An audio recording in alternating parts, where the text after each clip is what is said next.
now? Are we good? There's got to be some kind of sound coming out of this thing. Oh, thank God. Oh, thank God. Okay. Oh my God, what a nightmare. Such bullshit this was. What a shitty system I have. I have a shitty system, guys. I don't It's the position that I'm in, you know? I gotta get this computer that I have is from 2015. Is that too old?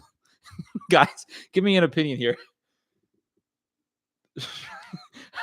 Is that too old? Is 2015 too old? It doesn't make a difference. StreamYard doesn't make a difference.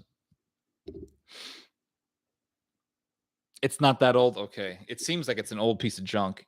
This guy says it's too old. We're getting two different opinions here. I think it's old. I think 2015 is a long ass time. Doesn't 2015 feel like a long ass time ago? Wasn't Obama was still president? Man, that was even before Trump, and Trump's not even president anymore. Goodness gracious. Okay, the connection is working. We got 5 people up on here, which is good. What Mac OS? I think this is like a 1013.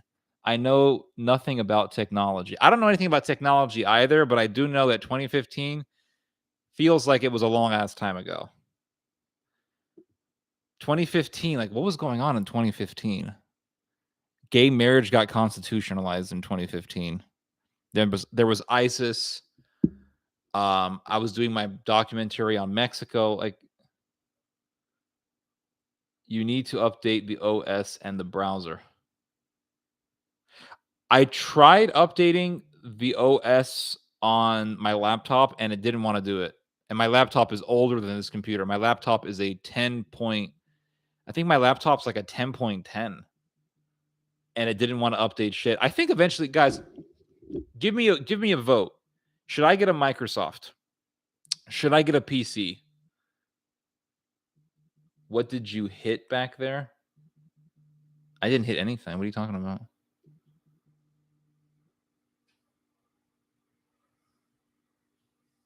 "2015 MacBook supports."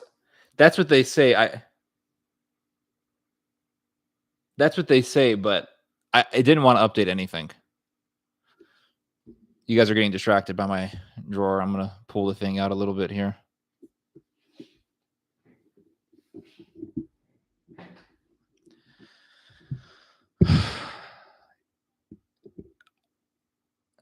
In 2015, I was a freshman in high school. I'm now graduated from college. Yeah, that's a long ass time ago, buddy. Long ass time ago. How old are you? 22? What are you, 23? You're a Zoomer.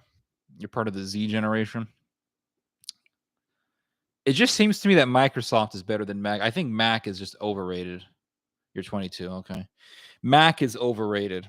It's a very overrated system. I remember before I got a Mac, I had a Toshiba.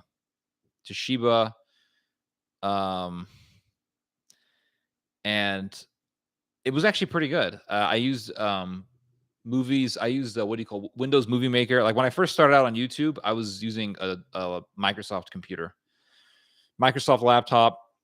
Was doing YouTube videos on it. I got myself a used laptop from Amazon when I was in high school. Started doing YouTube videos against evolution and against atheism. And I had no glitches using my Windows Movie Maker program. I had 0 glitches, nothing whatsoever. Nothing. There wasn't any movie glitches at all. And it worked really well. Hello, Ferdin Norbert. You were born in 1999. I was born in 1990. So we're not that far off. 2015, Chester Bennington was still alive. Yeah. Do you know who's really good at music? Evanescence. I love that band. I kind of go like back and forth with them. I'll stop listening to it and then I'll go back. And I started going back in the last few days, listening to Evanescence every day. Their music is so good, guys. Like that band, Evanescence with Amy Lee, it was such a good band. And they're still making good music. They came up with a recent album in 2020 called The Bitter Truth. It's interesting that album was supposed to be somewhat political. It is somewhat political, I should say. There's one song on there called I'm gonna use my voice or use my voice. Basically, it's a song that's encouraging people to go out and vote. And yes, it's encouraging people. It doesn't say go vote for Biden, but it's kind of the implication was to go vote for Biden. It's interesting that that was the song that was pushed the most when they were marketing for that album, and that song was garbage. Like, that is the worst Evanescence song because it just sounds so blatantly, I don't know, just in your face political. Um, but the other songs on that album are really good. They have a song called "The Game Is Over," which is such a beautiful song. It really is a beautiful song, and I love how they connected the verse and the chorus, and then there's the bridge and the chorus, and it's just such a well done song. Just sitting here drinking blueberry dessert wine. That sounds good. Yeah. A musician has gone down in their career when they start making music that's political. I've noticed that over the years. Um, Linkin Park made a song against George Bush. I think it was I remember back, I think it was in 2007 or 2008, Linkin Park came up with an album. And I remember it came up with their latest album at that time. And I remember a friend of mine was with me at the gym and we were lifting, and I didn't know what I was doing, but we were lifting weights, and he gave me he let me borrow his MP3 player, and he had the whole album, the whole latest album on his MP3 player. And so I was listening to it, and I thought to myself, "Man, this is garbage." And they had this one song against George Bush, and this was when Bush was still president.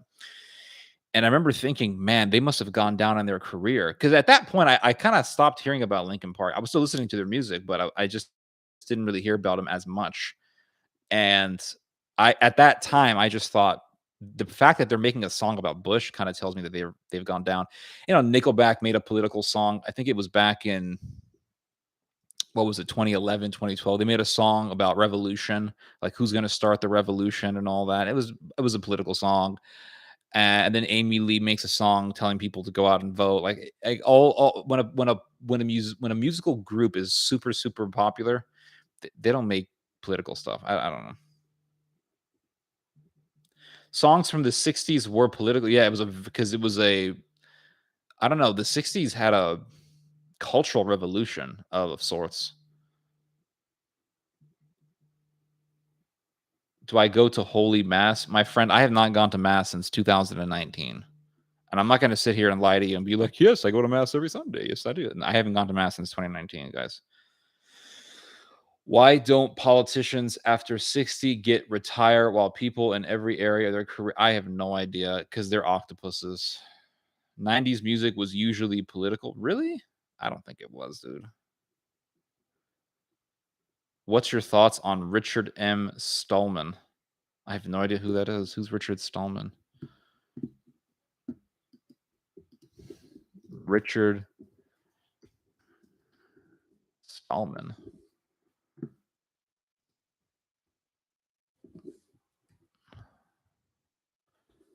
American Free Software Movement activist and programmer. He campaigns for software to be distributed in such a manner that its users have the freedom to use, study, distribute, and modify that software. I, I don't know. I have no opinion on this whatsoever. I don't really care. Just as long as my computer works, I don't give a shit about software activism. That's a new one. I've never heard of this before. This is a new thing from me, my friend. You've just educated me a little bit on something. What song was it? I forget. It was about George Bush. The Cranberries was a great band. I love their music. They made that song "Dreams," and there was this one song that she made about her father. It was like, "My father, oh, he loved me. He loved me. Does anyone care?" It's a beautiful song. Well, you'll see the cringe. War Pigs, Black Sabbath is something you might appreciate. I heard those songs. Rhythmically, I just don't like them. I was never a huge fan of Black Sabbath or Metallica or Led Zeppelin or any of those guys. Just not a huge fan. I'm an active rock early 2000s guy. I've been listening to Evanescence and Nickelback since I was in middle school. When I was in high school, I started listening to Seether. I love Seether's music. I still listen to them. Um, I was listening to Three Doors Down and all those bands. Creed was a favorite of mine, especially back in 2009. I enjoyed listening to Creed, especially that song My Sacrifice, which is a masterpiece. That's what I listen to, guys. I don't listen to old shit rock. I just don't. I don't give a shit about Black Sabbath or Led Zeppelin or whatever the hell old stuff that your father listens to. I don't care. I mean, I don't care. We can let's talk about music. I'm just telling you, I'm not a fan. You know what I'm saying? Like my dad likes that sort of stuff. Like my dad likes when it comes to rock and roll, he enjoys the Stairway to Heaven and Pink Floyd and all that stuff. And I've never been a fan. Never. I've always been a fan of active rock. Early 2000s, late 90s. That's what I enjoy, guys. I hate the Beatles. I don't like the Beatles at all. I think the Beatles are very overrated. I understand that they had a pivotal role in the foundation of rock and roll, but that's like saying that silent movies were amazing. But silent films also had a role in building a foundation for the film industry. I don't sit there and watch silent movies. Like, I don't think anybody here watches silent films, and if you do, more than likely you were homeschooled. Um, so so yeah, I never got into that sort of thing. And if you think that silent films are amazing or whatever, more than likely you're doing that to be a snob. Like never heard of silent films. You can't really have obtain an appreciation for the expression of the human body that is so displayed in an exuberant and exemplary manner in the style of the silent film. Like I just don't give a shit. Like when it comes to films, I love horror films. I'm not too crazy about gory movies, but I like suspense. And I like films that are somewhat dark and kind of bittersweet and atmospheric. I love atmospheric horror. I love Hereditary. Guys, if you want to see a really good, in my opinion, what is a good horror film, watch The Black Coat's Daughter. It was a cheaply done horror film that was done back in 2017. When I first watched the film, I couldn't stop watching it. I watched it twice. That's how good it was in my mind. It's called The Black Coat's Daughter. It was directed by, believe it or not, it was directed by the remember the film Psycho? The old black and white horror film where the infamous scene where the woman's in the shower and she gets stabbed.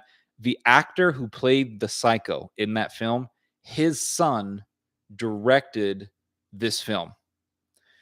And you can see it when you watch The Black Coat's Daughter, you can definitely see influence from that older film. And this film was so atmospheric and it was so well done, guys. It came out before Hereditary. Hereditary was a masterpiece, but this film came out before Hereditary. Then there's the film The Witch, which came out in 2015, which is an excellent example of atmospheric horror. And that was the movie when I first watched The Witch back in 2015. That was the film that got me into atmospheric horror. I had never really experienced a style of filmmaking like that until then. And then when I saw The Witch, I thought, wow, this is a wonderful way to make horror. The Witch kind of reminded me of the film The Reverend, I think it's called, with Leonardo DiCaprio. How do you pronounce it? The Revenant. I think it's The Revenant. I don't know. Hold on. The Revenant. The Revenant. Okay. A little English lesson for myself. The Revenant, starring Leonardo DiCaprio and had Tom Hardy in it. That was a very atmospheric film. It wasn't a horror movie, but it was a beautifully directed film, The Revenant. The soundtrack was so awesome, so fitting for the subject and the atmosphere and the tension and the type of environment that this story takes place in. I just love that film. I love the movie The Revenant. And so I watched The Revenant. I think that was back in 2000 and what was it, 14 that film came out? 2015 actually. Yeah. So I saw The Revenant I saw The Witch, and it's like, wow, this is a really nice way of film directing. And then I saw The Black Coat's Daughter. I saw Hereditary before, actually, 2018, and then in 2020, I watched The Black Coat's Daughter for the first time, and I thought, wow, this is a very well done film. As cheaply as it is, it's disturbing, dispenseful, and it just hits. It hits you. It hits you. But it's a great movie. Go if you're into horror film, go watch The Black Coat's Daughter. Wonderful film. Um, Midsummer, I wasn't a big fan. I wasn't a big fan of Midsummer. I think Midsummer was great until the end. I wasn't too crazy, like the sex and the weird. It was just bizarre. It just got too weird for me. But like the scene where they throw the old people off the cliff, and then they have the rituals, and there's the drugs, and I thought that was interesting because it did portray in a way how the pagan world was with human sacrifice and drugs and all that stuff. But I wasn't too crazy about how it ended. It was just too weird. John Lennon is great. The rest stink to high heaven. You know, for a little bit, I was into the Beatles. When I was in high school, I got into the Beatles. I listened to Mr. Mailman.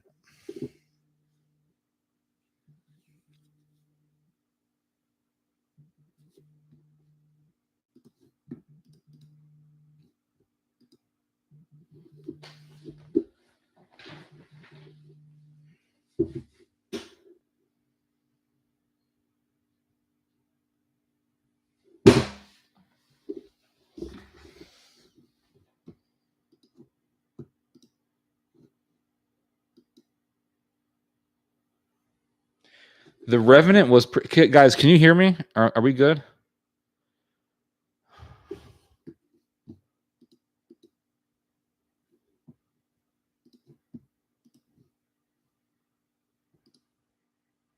We're good. Okay. Okay, we're good. The Revenant was predictable. How? That's a new one for me. Maybe it was predictable. Like the guy kills his son. We knew that was going to happen. Uh, but it's just the way the film was done. Especially that scene when he goes into that church that was destroyed, like that old French church that was destroyed, Catholic church, and sees the remnants of the church. And there's that. It's just a beautiful movie. Garbage internet. What about The Omen? I watched the new Omen, the most recent one. It came out in, what was it, 2007, I think, 2006. I saw it in theater. Great film. I never saw the original Omen, but I saw the new one, the latest one. It was a great film.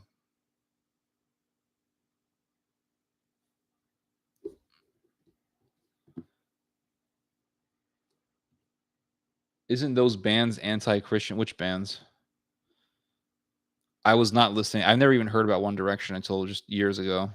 Despite his problems, Richard was important in the history of computers.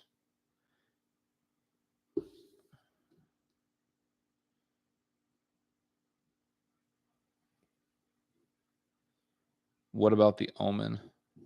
Why is the internet acting? Why does it look retarded, this thing?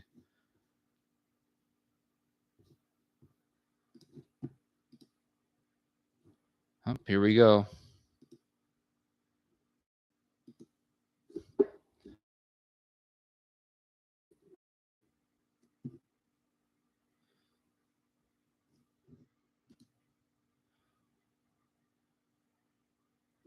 Probably, yeah. They're probably all. I think they were all involved in the occult or something, especially Black Sabbath. The Woman in Black. I never watched it. Was wait, Woman in Black. Was that with the guy with Harry Potter? Woman in Black. Yes, I saw this. That was a good horror film. Yes, it was. It was a creepy, eerie movie. Yes, especially the scene when he's in the house and he sees the woman from far. Oh, that's creepy. There's something so creepy about.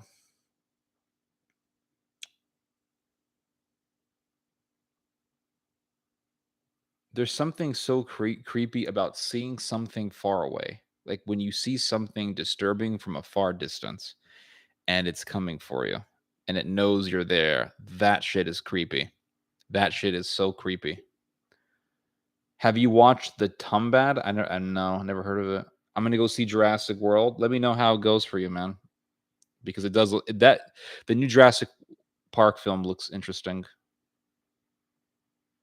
When a family builds a shrine for Hastar, a monster who is never to be worshipped, and attempts to get their hands on the cursed wealth, they face catastrophic consequences.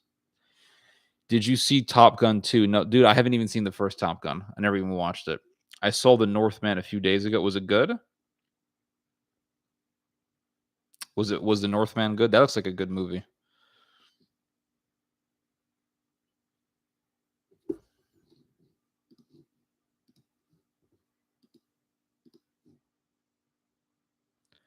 It was weird, but good. Okay, I'll give it a watch. I'll give it a watch, guys. Did any of you guys see the trailer for the film Men?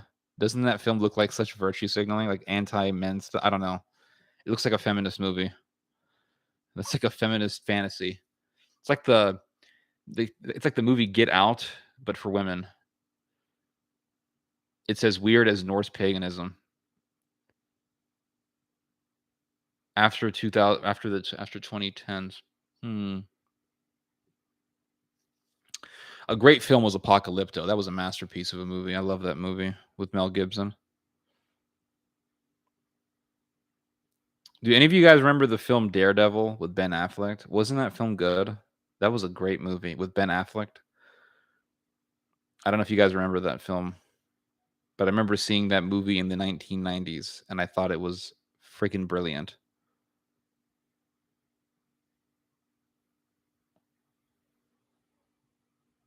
I thought it was brilliant.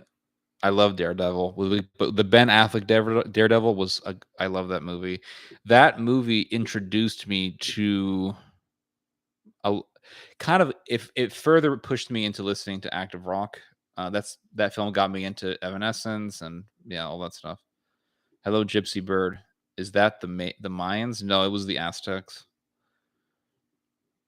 The Mayans people can they confuse the Aztecs for Mayans. They kind of switch them around. Um, the Aztecs came after the Mayans. The Mayans were before the Aztecs. Have you seen Anna, my favorite Russian movie? No, I haven't. Was it good? Like, obviously you think it's good, but what is it about, Anna?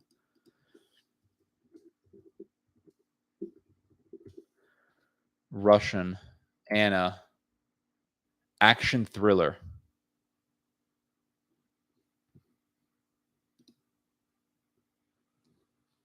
The film stars Sasha Luce.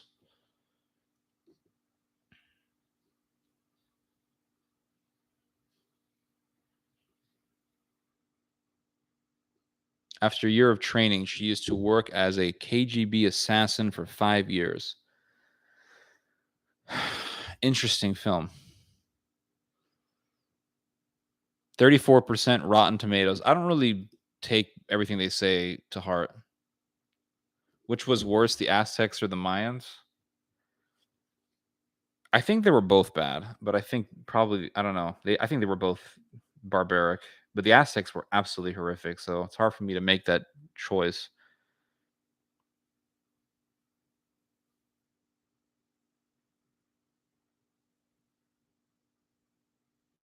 Um, Apocalypto was not historically inaccurate um when it came to human sacrifice. In fact, the Aztecs were a lot worse than how that movie portrayed them. The Aztecs were absolutely horrific. They had systematic cannibalism. They would skin people. They would wear the skins. I mean, it was basically an entire empire ran by Buffalo Bill from Silence of the Lambs. That's what it was, guys. Apocalypto was about the Mayans. No, it was not. It was about the Aztecs. No, it was about the Aztecs, my friend. It wasn't about the Mayans. Because the Spanish never fought the Mayan Empire. The Spanish fought the Aztec Empire. 2006, that film came out. That was a masterpiece. I love that movie. What a wonderful film.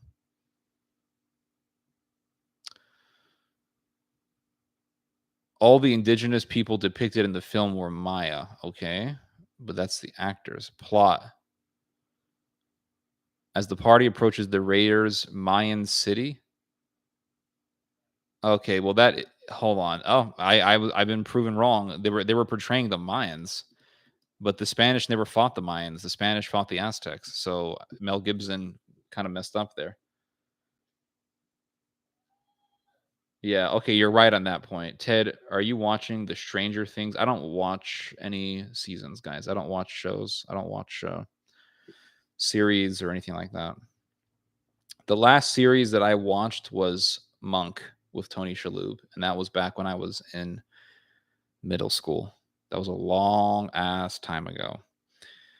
Tony Shalhoub was a great actor. He was a very good actor. Have any of you guys ever seen the film The Siege with Denzel Washington? Wonderful movie. That was probably his best film. Why does it keep telling me that my connection is stable, but it seems like my internet is working perfectly right now? Internet's working perfectly. The fact that it says this just drives me crazy. The Mayans fought the Spanish? I thought the Mayan Empire was gone.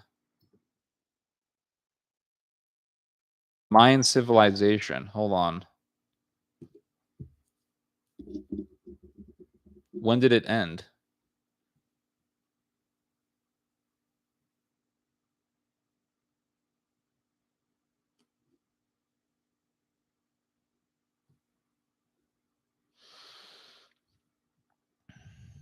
Maya culture.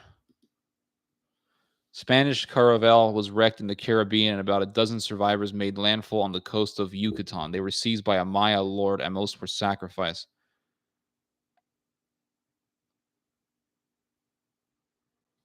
Okay, I'm a little bit confused here.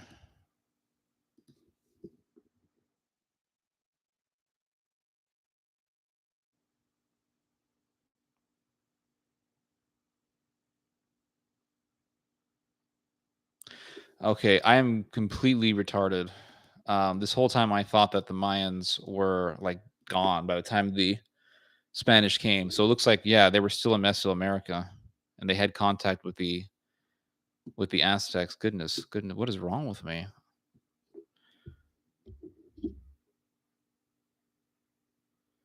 Zero Dark 30. No, I have not.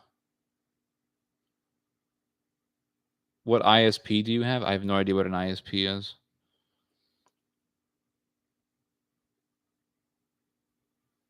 Yeah, there was no more. Like the Mayans were, there was no empire anymore, but the Maya was still, they were still there, and then the Spanish got so they were both garbage. Okay, so to hell with the Maya and the Aztecs. I'm so, in Mexico they have this weird fascination with the Aztecs and the Maya. They're like, oh look, the indigenous, and look what the Spanish people did. Look what they did to the poor indigenous. I'm like, do any of you dumbasses want to live under the Aztecs? I want to know. Like, I want to see a show of hands. What is my internet provider? I think I have AT&T. Was it AT&T? No, it's Spectrum. I have Spectrum.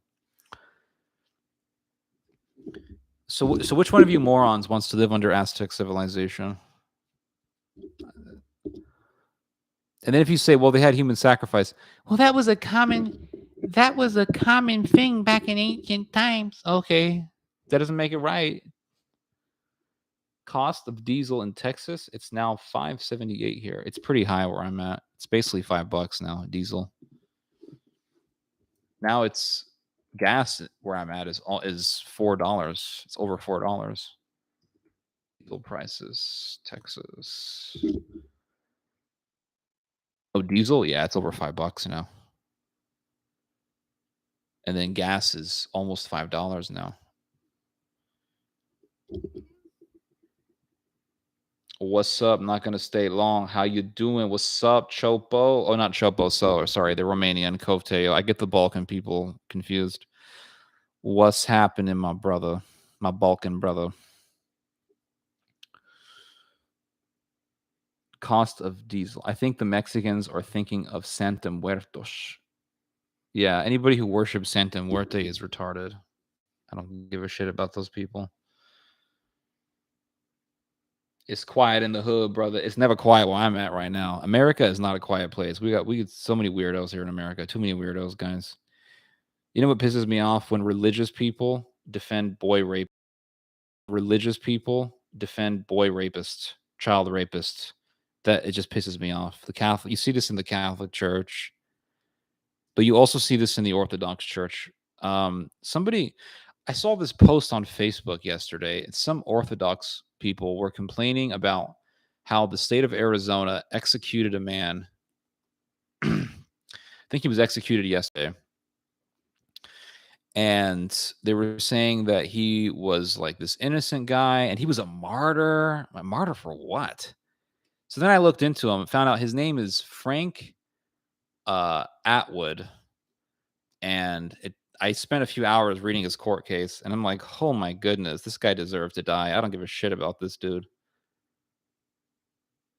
I don't give a shit about this guy. This guy raped. Here's the thing. This guy was being a young 8-year-old, an 8-year-old girl in Tucson, Arizona, in 1984. The bastard had raped a boy earlier. Raped a boy in the state of California who was also 8 years old. He drove his motorcycle to the boy as he was riding his bicycle. Told the boy, "Hey, do you want to ride?" And the boy's like, "Nah, mister, I'm good." This piece of shit physically attacks the young boy, the 8-year-old boy, throws him to the ground, and forces him to commit a sex act on him. I'm not going to say it, but that's what he did. He raped this boy. And then he gets sentenced to prison. He's found guilty, and then he gets sentenced to 5 years. He gets sentenced to 5 years, and he gets released after 3 years. He gets the state's like, we don't give a shit. Like the evidence points to you. They found the paint because they found the little girl's body. Now imagine this: the little girl, her name was Vicky. Little girl tells her mother, "Hey, yep, out in 3. That's right. That's California. It's America." He tells his mother. She tells her mother, "Hey, mommy, I want to send a letter to my pen pal." Okay. She gets on her bike. She starts riding to the mailbox. Never comes back. Never comes back. Imagine you have a child and you think the child's just going to go to the mailbox to deliver an innocent letter to her friend. And the child never comes back. She sends her other daughter to go look for her. She finds her sister's bicycle. Now, earlier, there was an elementary school coach. I think his name was Sam Hall. Regardless, this elementary school coach, he's coaching kids on some sports stuff. I don't know exactly what the sport was. And he notices a man in a car. Man has long hair and a beard, making weird gestures. And he felt that this guy was a pedophile and that he was looking at kids. The coach writes down the license plate number, and there was a little girl nearby the school who said that she saw this man giving sexual gestures to her, doing sexual gestures towards her at her direction. The coach then heard about the missing little girl. He thought maybe the guy that I saw was the one who kidnapped this girl because the school was not that far away from where he was at. He calls up the police. Are we lagging? Guys, are we good? Are we good? Are we good? Are we good? Are we good? Are we good? Are we good?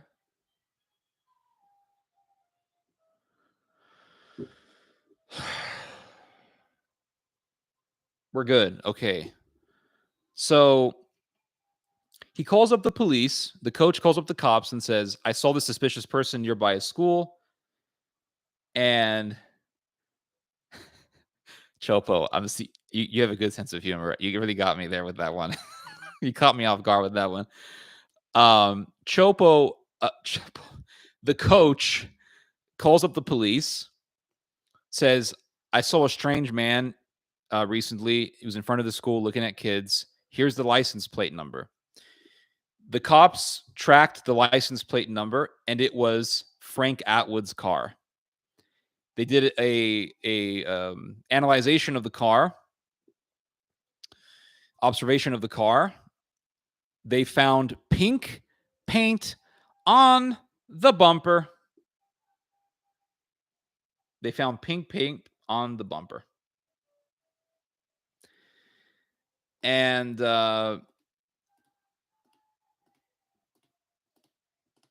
they found pink paint that matched the bicycle on the car's bumper, and they found paint from the car on the bike, and they both matched.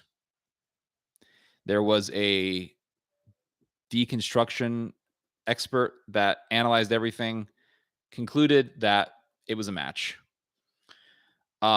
They found a damaged mailbox. The height of the mailbox matched the location of some of the damage on the car. It was a match. When Atwood was in prison for raping a young boy, an 8-year-old boy in California, he made contact with the cult leader, and he would tell the cult leader from prison about how he did not believe in the laws against pedophilia in the United States. When he got out of prison on parole, he contacted the cult leader and told him, I am going to get myself a child, and this time the child is not going to speak. Because when he raped the young boy in California, the young boy was able to identify him and give his identity to the police. And that's why he got caught. So he told this cult leader, whose name I don't remember, I'm going to find myself another child, and this time the child will not talk. Child goes missing in Arizona. Young 8-year-old Vicky goes missing in Tucson, Arizona. The coach calls up the police. They were able to track the car to him. Mr. Atwood flees to Texas, calls up his parents and says, my car broke down. I need money. And he had a friend with him whose last name was McDonald. And McDonald overheard him talking to his mom on the phone, and he said to his mother, even if I did it, I still need the money. So the mom sent him the money, and the father calls up the FBI. So his own father reported him to the FBI. So was his father like anti-Christian, or was he like part of the conspiracy to kill this innocent Orthodox man? Another thing, he later admitted to the authorities that there was pink paint on his bumper. Because all these Orthodox people who are like, oh, he was innocent. They say he affirmed his innocence to death, unto his death, right? Why did he later admit that there was pink paint on the front of his car? Why? If he was affirming his innocence. The investigators took multiple photos of his car. They saw the pink paint on there. Then the Orthodox defenders of this guy say, oh, there was a witness testimony saying that they saw the young girl in the mall way after he got arrested. And the court rejected it because the court is evil. No, here's the reason why they rejected the testimony. It was because after he got arrested, about 3 days after her disappearance, they couldn't get him on murder charges at that point because they couldn't find a body. But they charged him with kidnapping. About 7 months later, somebody found a little human skull in the desert of Arizona. Calls the police. Police come. They did a forensic analysis of the skull, and they said this is the skull of young Vicky.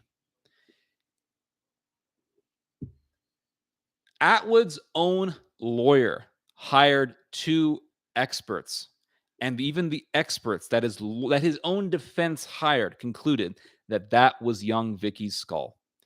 And the forensic analyzation concluded that this girl was buried within 48 hours of her disappearance, which means she was kidnapped, murdered, buried within 48 hours of her disappearing within 2 days. 3 days after her disappearance, he's in Texas and he's arrested. So how in the hell could anybody have seen this little girl way after his arrest? That's impossible. And so when you bring a testimony that is not really adequate to the facts that have been already proven, that's not connected to the facts that have already been proven, the court has the right to throw that out. It doesn't have to hear every damn attempt at defense. It doesn't, because the analyzation of the skull, all these things, the people who were investigating, they concluded this girl was buried within 2 days of her disappearance. Atwood was arrested 3 days after her disappearance. So she was kidnapped, murdered, buried, and then a day after that, Mr. Atwood is discovered in Texas. The father calls up the FBI. The coach who saw Atwood making weird gestures in front of an elementary school looking at kids, he calls up the police. After writing down the license plate number, they link it to him because they say, well, the owner of this car is Frank Atwood. It was just too damning. It was just too damning. So here we go. But there's the Orthodox Americans. He's an innocent man because he had converted to Eastern Orthodoxy later on. It's amazing when in America, you can commit the most horrendous crime ever. Just throw Jesus on it and watch the sycophants come to you. It is so retarded. Those people who do this, they're not Orthodox. They're orthotards. They're not Orthodox. They're orthotards. Those aren't Orthodox, guys. They're orthotards. Yeah. It's just so stupid. The whole thing is stupid. And when the officers were looking at his car, they were looking at his car before they even found the body. So you would have to prove that they were trying to concoct an accusation to make this guy guilty months before they even found the body, because they found the body 7 months after his arrest. The whole thing is retarded, guys. The whole thing is I'm glad the guy's dead. They executed the piece of shit yesterday.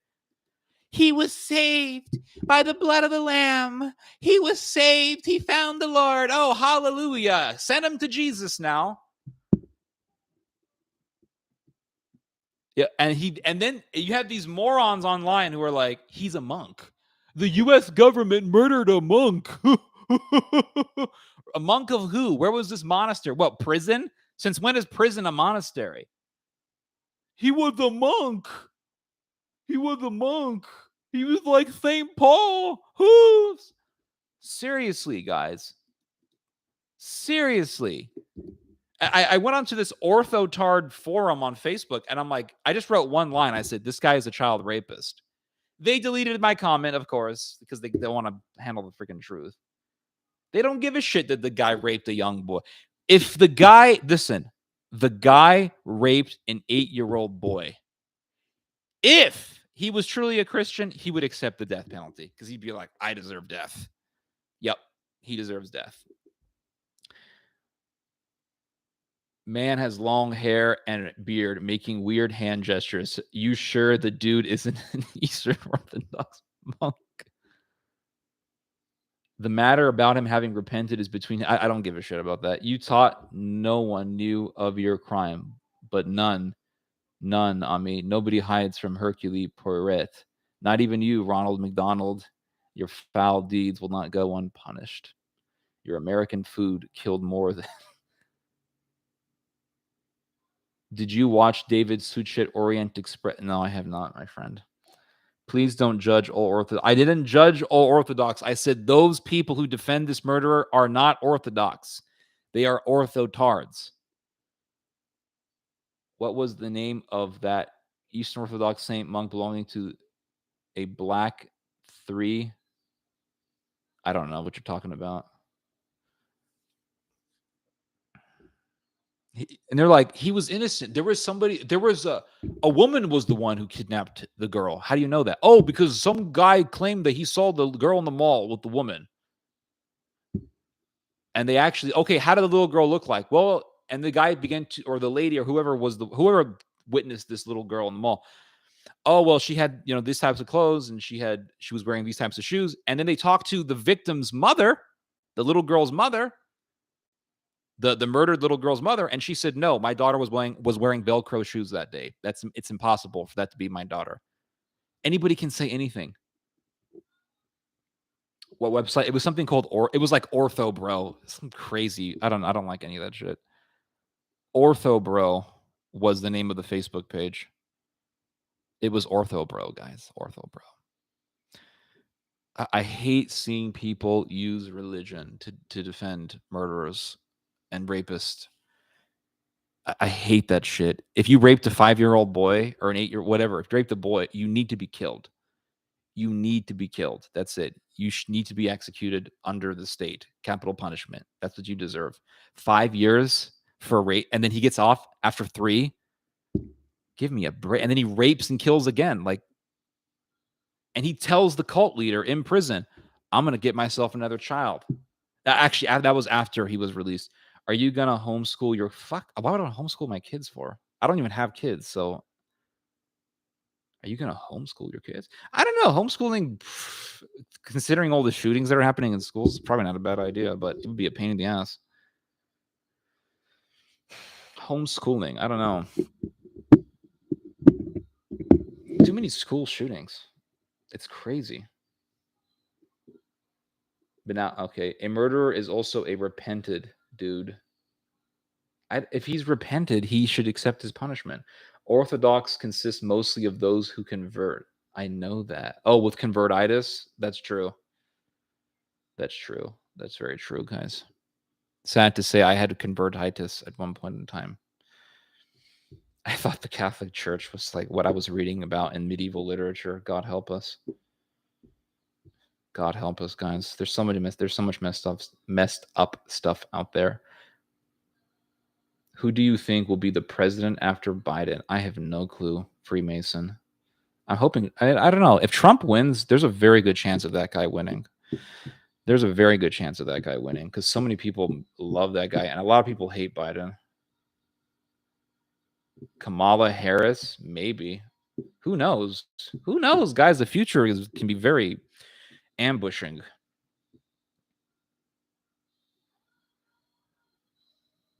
Oh, Orient Express.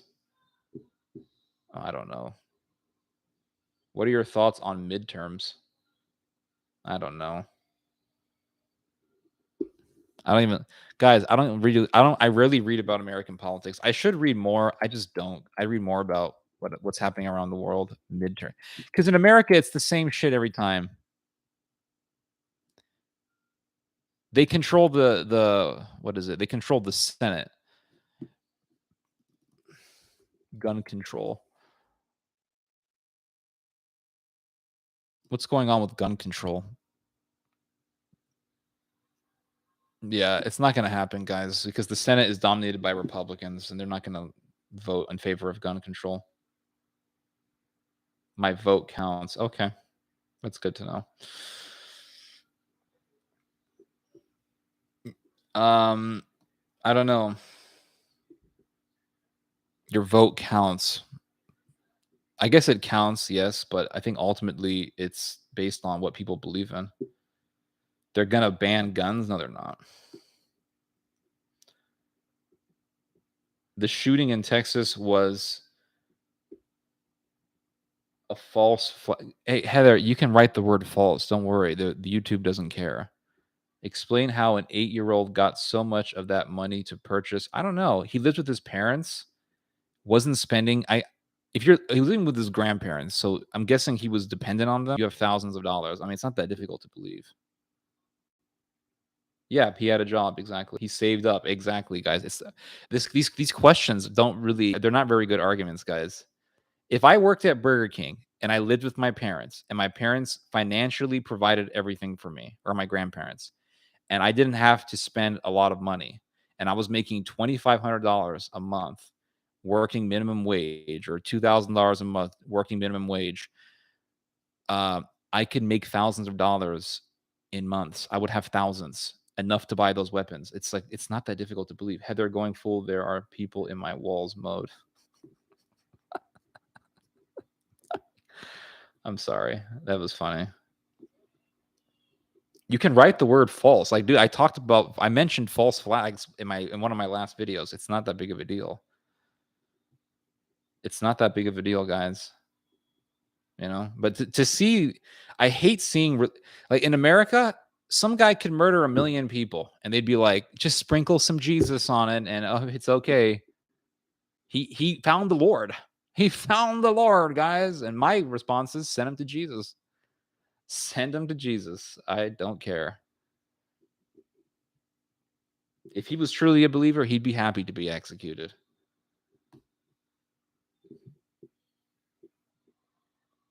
He is possessed. Yeah, those people are evil.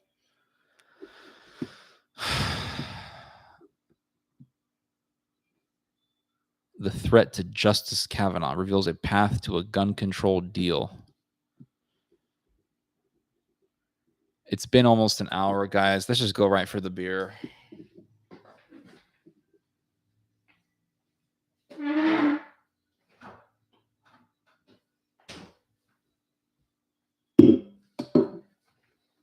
Nothing special this Friday, guys. Just we're going for the standard American Coors Light with the beautiful golden can.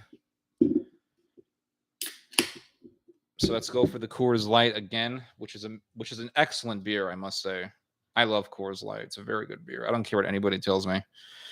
It's like when people say that Active Rock is not good, Nickelback is not good, Evanescence is not good, Creed is not good. I don't give a shit. I love that music.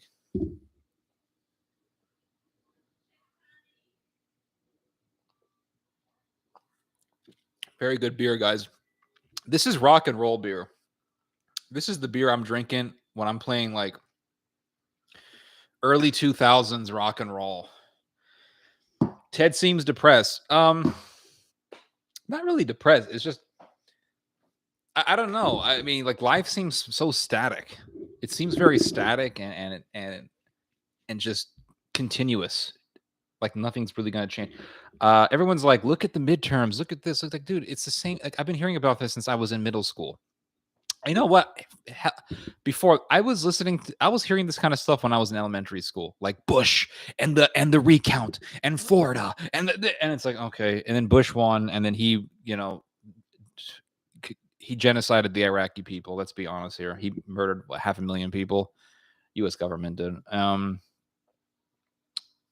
don't know. It's sickening, guys. It really is sickening. Oh, you meant to spell false flag. Okay. Never mind. I meant to spell. Okay. The thing with false flags is that they still need people crazy enough to do it. So there are still. Yep. Absolutely. That's my whole. Yep. Excellent observation there, Rusty. Doesn't mean that America doesn't have this problem. It does. The fact that there are so many people willing to do these massacres in America tells us there is a problem. Who got himself a secondhand shit car after a few months working, reporting Germans when they spoiled the hotel pool. I don't know what you're talking about. Reporting Germans when they spoil the hotel pool to the pool manager. who then had to catch the floating men. What? Were they taking going to the bathroom in the pool?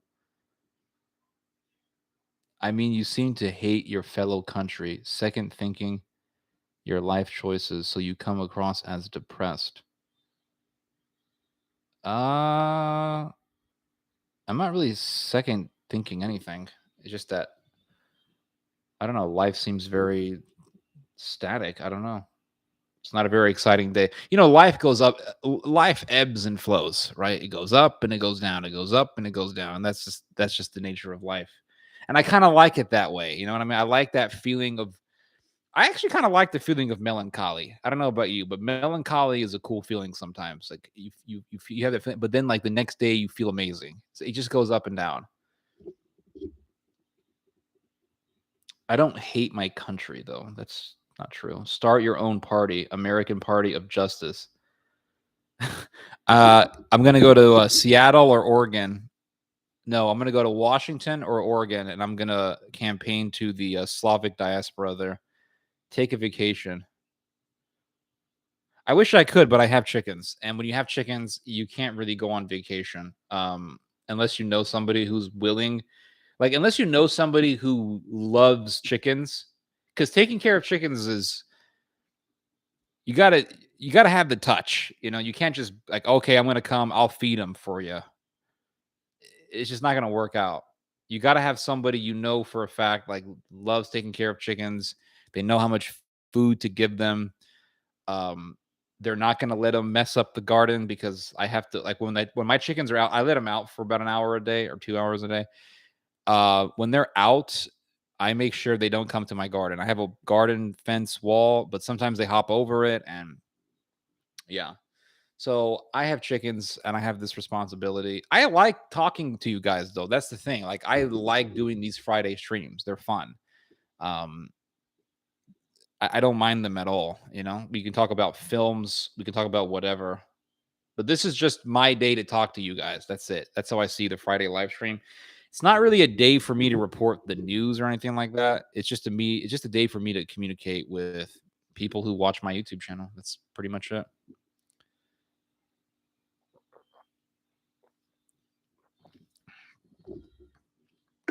This is beer rock and roll. This is like beer for drinking. I don't know why guys bash Coors so much. I think it's an excellent beer. It is. I think it's a most excellent beer. Has a nice malty flavor to it. Man, the internet went right to shit. Hello, hello, hello.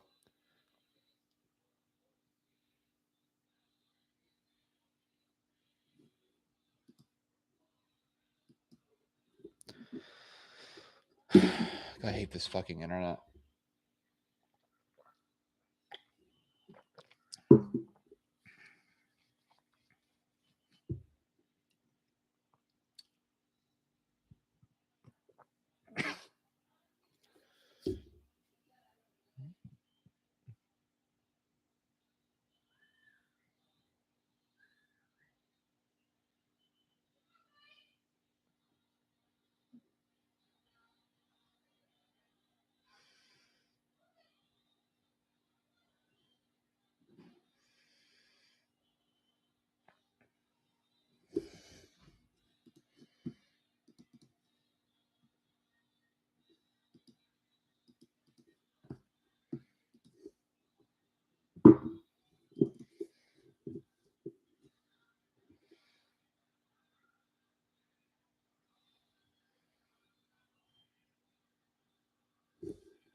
I just want old people to not believe everything about these mass shootings according to MSM. They don't even count drive-by shootings like parts of Chicago.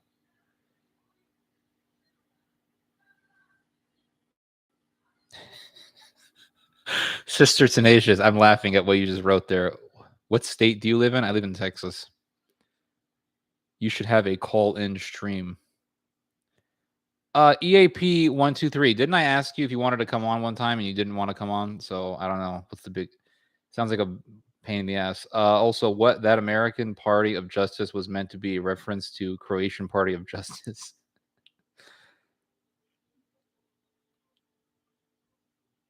Yup.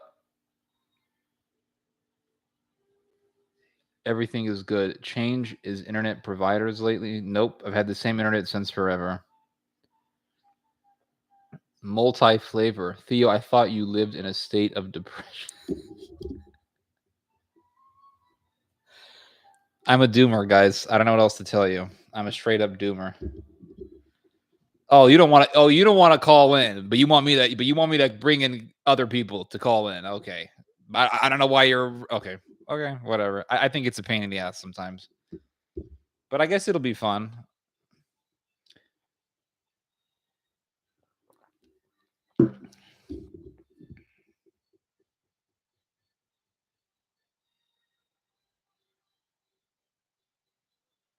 I embrace the melancholy, guys. I'm Middle Eastern. By my very nature, I'm melancholic. Middle Eastern people are melancholic people. By my very nature, I'm melancholic. So that's it. I'm curious to hear what others sound like. I used to have call in. I used to tell people like, "Hey, anybody wants to talk," and they wouldn't like nobody would show up. So I don't know. It just seems like a waste of time.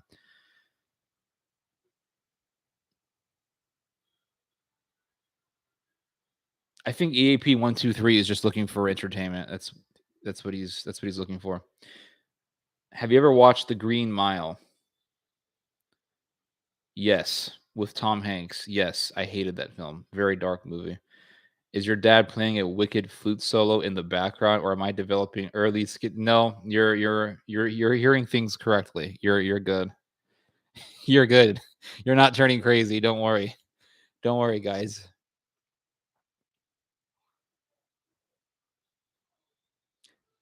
The only people who would come on to talk with me was like the Croatian dude. That was it. Nobody else wanted to come on, so I really don't give a shit.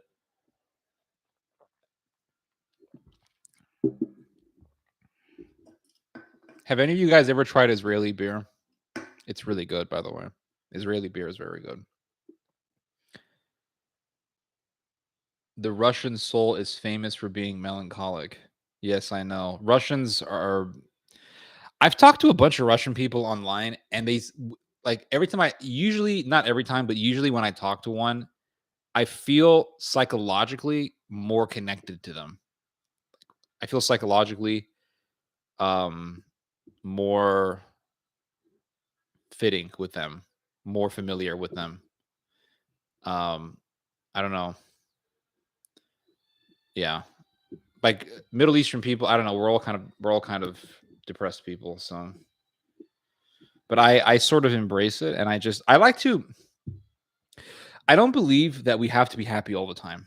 I think that's a lie. And a lot of people believe that, like, oh, I have to be happy all the time. And they watch these, man, a really cancerous environment is Instagram. Instagram is cancer. Holy shit, Instagram is cancer, guys. Instagram is like, oh, look at me, I'm so happy. And everything is I'm so happy. And I'm not condemning people for posting photos. It's like, okay, whatever. They want to show some of their life, they want to show off something, that's fine. But don't think that those people are that way all the time, and I think some people think, oh, look, these people are happy all the time and I'm miserable, and that sort of messes with people's mental health. And I don't think we have to be happy all the time. I don't, and none of us are happy all the time. I've never met somebody who's happy all the time. And so I just embrace what my body feels at the moment, and then I just allow it to pass, and that's it. I don't feel the need to be like jolly all the time. Instaho. I call it Instaho. Facebook is way better than Instagram. I sure don't think we should be happy. I agree. The the Hebrew. I'm sorry, that's brilliant.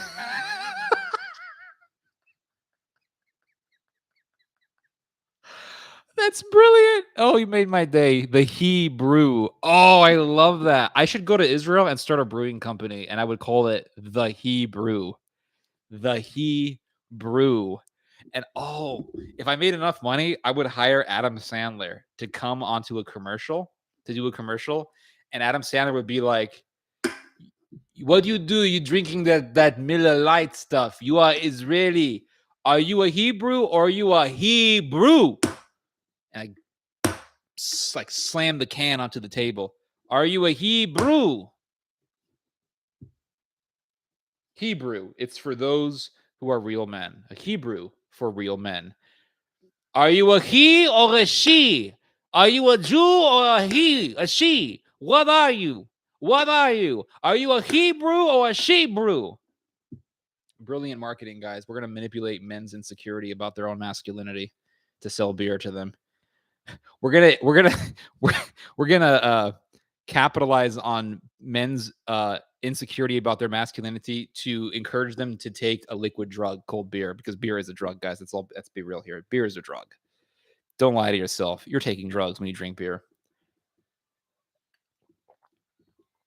Hebrew for the chosen ones. There was a song. There was a song um, years ago that came out. It was by an Austrian Euro house composer, Austrian trance music composer. Okay, so if you know anything about techno or electronic music, you know about trance music. Trance is a form of electronic music that came from Europe, very popular in Europe, South America, um, Russia. It's basically techno, but better. A lot of it came from Germanic countries like the Netherlands or Germany or Sweden, Austria. And my favorite trance composer is Andre Tenenberger. I think he's very good. He's known as ATB. ATB stands for Andre Tenenberger. And he made this album. It was called, I think it was called like Two Worlds or something. I remember buying the album back in 2007. I'm pretty certain it was 2007. I loved this album. I still have the music in my iTunes. I love this album, and I'm actually amazingly. I remember buying it at this mall in '07, and I remember it's like if you go back to this mall where I bought it from, there's no album store. There was a music store that was there. It doesn't exist anymore. Like all these music stores are going out of business because of the internet. But anyway, um, this album had a song called "The Chosen Ones," and it was such a good song. I love this song. Um, it sort of had like a romantic appeal to it, but it was like, if life's a play, I'll be the curtain to cover you from all whatever. I don't remember all the words. And then man, what are the lyrics again? I should look it up real quick. ATB, it was a song called The Chosen Ones. It was such a beautiful song. Man, ATB made some beautiful music. Like that guy was musically brilliant.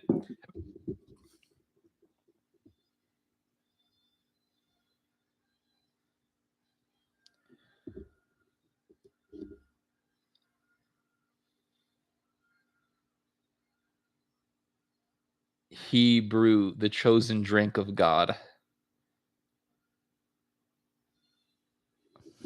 Are you a Hebrew or are you a Shebrew? What are you? What are you? Are you a man or not? Drink the real beer. Get rid of that Miller Lite stuff. It's garbage.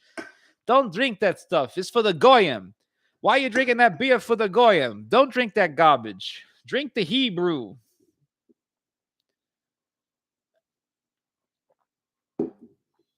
Hebrew, made with locally grown grain right from the Holy Land. You find out that it's grown in New York. Tobu is another talented EDM composer. I'll try them out.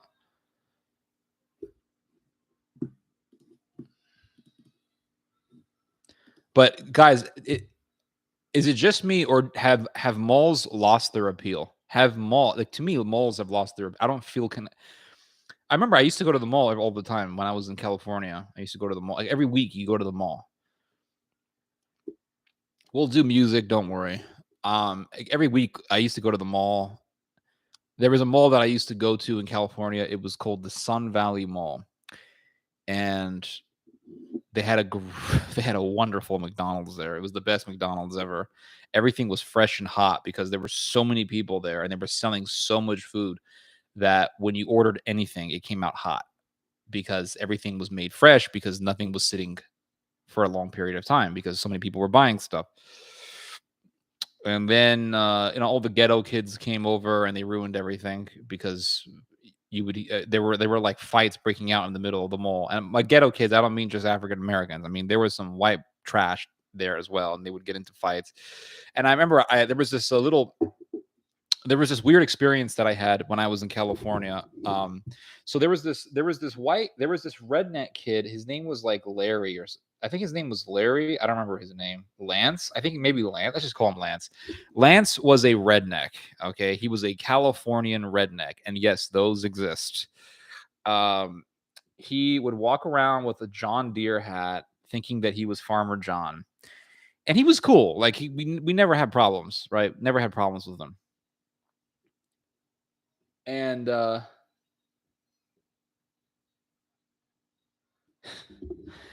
and Lance went to the mall, and Lance was not a troublemaker. Like the dude was not a trouble. I knew Lance. Like never had problems with the guy. And there was this black kid. His name was what was his name? Latrell or something. It was a name. I'm not joking. It was a name like that. It was like let's just call him hold on. Javante. Okay. His name was something like that. Javante approaches Lance right near, I think it was near the McDonald's there. I don't remember. Javante spits on the redneck on near his shoes or his pants. Lance tells Javante, don't spit on me. Javante spits on him again. Lance gives him a good old boy beat down, beats the shit out of Javante, and leaves. Well, Mr. Javante didn't like that. So he gets all of his cousins in the mall and they ambush Lance and beat the shit out of him. And I know they beat the shit out of him because he had a black eye. And he told me that I got beaten up by a bunch of black guys. And he wasn't ashamed because he beat up Javante fair and square, and rightfully so. And he was ambushed. And you can't say that he's a pussy because he did stand up for himself, and getting ambushed and getting your ass kicked, there's no shame in that because you got ambushed. It's like if you were living in the medieval period and you agreed to do a duel and the guy brought all of his friends over. Like, you're going to lose. So um so so so I had a friend named Brady. We were very good friends. We lived not too far away from each other, kind of sorta. We would hang out all the time. We hung out in school. We were good friends. In fact, we still have some communication today, believe it or not. And Brady was telling me, like, Javante is coming with all of his cousins. And I said, really? He goes, yeah, Javante coming with all of his cousins. And he said, Ted, we gotta stand up because Javante's cousins are gonna beat my ass up too. Like, for what? I don't know. So Brady, they were gonna beat up basically anybody who was friends with Lance. They were gonna beat him up. I think that's what it was. People who were close to Lance, they were gonna beat him up. So at that time, my parents weren't home. My parents were in England at the time. My parents were in England, so I was at home, no parents, and my grandmother was living with me at the time. And I told my grandma, because the Javante and his gang were going to come after school to beat up my friend Brady. And I wanted to stand up for my friend Brady. I wasn't going to let somebody just beat him up. So Brady was given detention. Brady was given detention and I was given detention because we were both troublemakers. So we were stuck at the school after class was over. We were stuck at the school. and we knew that these gang, these thug kids were going to come in and attack one of us, attack my friend Brady, and they were also going to attack Lance as well. They were going to get revenge. So I saw my friend Brady running. I was in detention. I think it was after detention. I saw my friend Brady running, and this happened. Well, yeah, this was happening, and Brady was screaming, "The kids are here! Javante's cousins are here! They're all here!" And he was running his ass off. He ran into a classroom. He closes the door, and the teacher in the classroom says, "What the hell are you doing here?" And this teacher, his name was Mr. Schaefer. Mr. Schaefer was one of the worst teachers ever because Mr. Schaefer was I'm telling you, Mr. Schaefer was the worst teacher because he would say, "Theodore, do you have your assignment?" And I said, "Yeah, I gave it to you. What happened?" "I lost it." I'm like, "I gave it to you and you lost it. So why is that my problem?" He says, "No, no, no." He would say, "Where's your assignment?" I said, "I gave it to you." And he goes, "Yeah, I know." I said, "You lost it." And he goes, "Yeah, I know I lost it." And then he would get close to you and go, "But that's not my problem." Yep. American public education, guys. So Mr. Schaefer's in the room and he goes, "What the hell are you doing here?" Mr. Schaefer, by the way, slept in his car. Mr. Schaefer was a weird bastard. This guy was weird. He had 10 kids and he would sleep. He had this station wagon. He would sleep in the back of the station wagon because he would stay up all night working on whatever he had to work on. So he would sleep in the back of his car. And we knew this was true because we found the mattress in the back of the car. Anyway, Brady runs into Mr. Schaefer's class, closes the door, and Mr. Schaefer's like, "What the hell are you doing here?" Imagine this like old guy with a big nose and glasses. That's what this guy and a hunchback. "What the hell are you doing here?" And Brady says, Brady says, "A gang of blacks are coming after me." And Mr. Schaefer pulls his keys out and sticks it in the lock. He's like, "I'm locking the door." It was too good, guys. It was too good. So yeah. So I go home and Brady calls me up and he's like, those kids are gonna come back, like they're gonna come beat us up and all this. So I told my grandma, I said, "Grandma, drive me to the school." And I didn't tell her why. And I had a baseball bat in my hand. And she said, "Why are you holding that baseball bat?" I said, "Because my friend Brady is gonna get ambushed today by a bunch of thugs, by a gang of kids, and I need to protect my friend." So she says, "I'm not gonna drive you to school to fight." And I said, I gotta protect my friend." And she said, "No, I'm not gonna drive you to school if you're gonna get into a fight with a bunch of kids." So she calls up a close friend of my mother's, and my mother's friend calls up the police, and the police showed up to the campus, and they found Brady, my friend, and they sort of gave him some protection, and then nothing happened. And I called up Brady, and Brady said, "Hey, a cop came over." And I said, "Yeah, my mom's friend called the cops." And he said, "Oh, well, thank you for that." I said, "No problem." And that was it. But it was just a funny story. But that type of violence was happening in the mall, and the mall became a place of just the mall. For some reason, I know that malls attract materialistic people. A lot of Mexican women love to go to malls. They love to go to. You see them with the kids at the McDonald's. They're spending shit tons of money on clothes. Like that was the kind of shit that I would see in California all the time. You go to a mall, that's what you would see. I liked going to the mall for only two reasons: the McDonald's and the video game store. There were two video game stores. There was a GameStop and there was EA. Remember EA? Oh, I loved it. I get butterflies just thinking about it. Going to the store and playing the Lord of the Rings on the GameCube, and that was a great game. When I first got a GameCube, that was one of the games that I got. Well, not at the beginning when I had the GameCube, but later on I got the Lord of the Rings game, and I thought it was a beautiful video game. And then they had another one, and I got that one. I got both the games. They're both wonderful games. Now I'm playing Shadow of War, and I'm getting amazing nostalgic feelings playing this game. I love playing the game because it just reminds me of that time when I would play the Lord of the Rings on the GameCube. So yeah, I thought it was funny when I thought it was funny when those guys bought all the GameStop stocks. I know that those guys weren't saints and they were manipulating the market themselves, but it was still kind of cool, like how there was sort of this internet movement of millennials just buying GameStop stocks. I thought that was funny, but I wonder if GameStop is going to still survive. I don't know. I have my doubts about that. I think because with the internet now and with everything being computerized, I just have my doubts that GameStop is going to even continue to exist. Regardless, I still love playing video games. Um, Recently, I stopped playing games for months. I just stopped because I was just working on my website.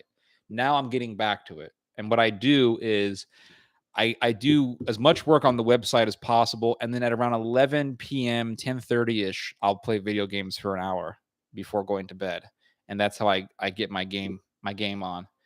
I love video games. I think that they're great. I think they're very therapeutic. I think it's kind of like you're watching a film, but you're sort of participating in the story. Well, you're not. You're sorry. You are. You're participating in the story of a film, and I think that's really cool.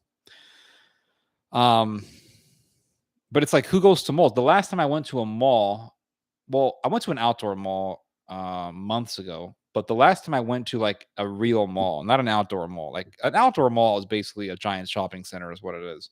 But when you go to an indoor mall, that's can you guys hear me? Are we good? Okay.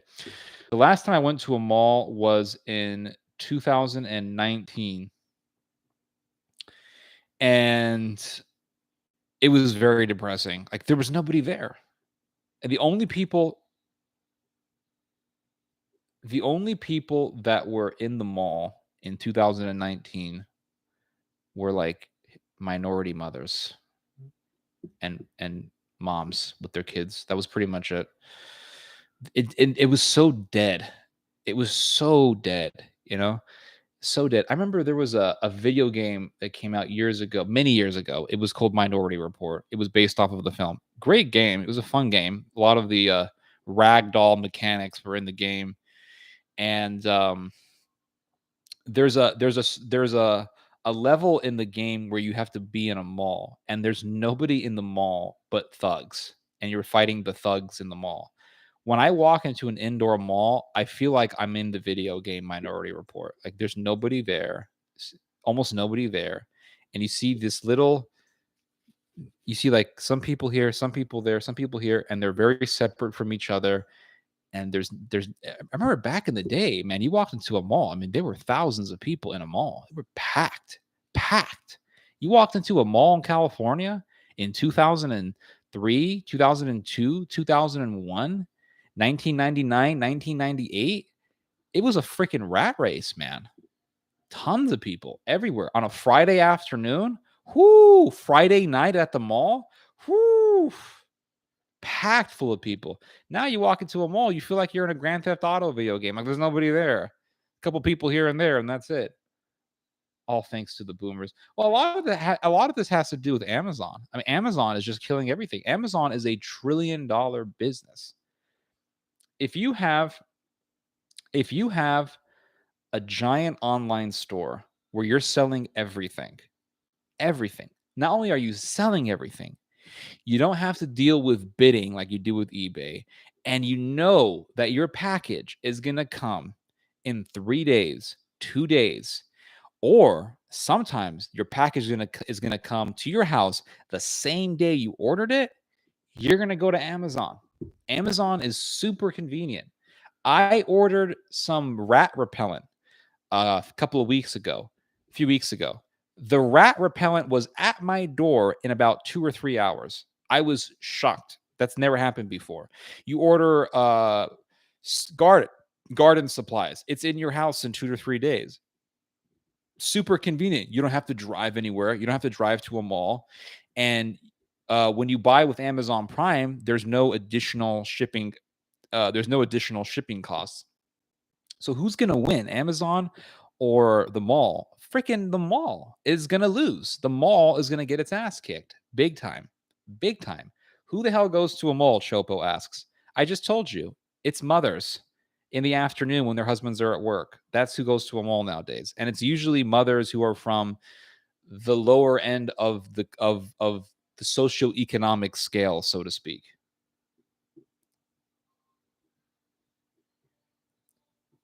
I gotta get the I gotta get this thing zoomed out.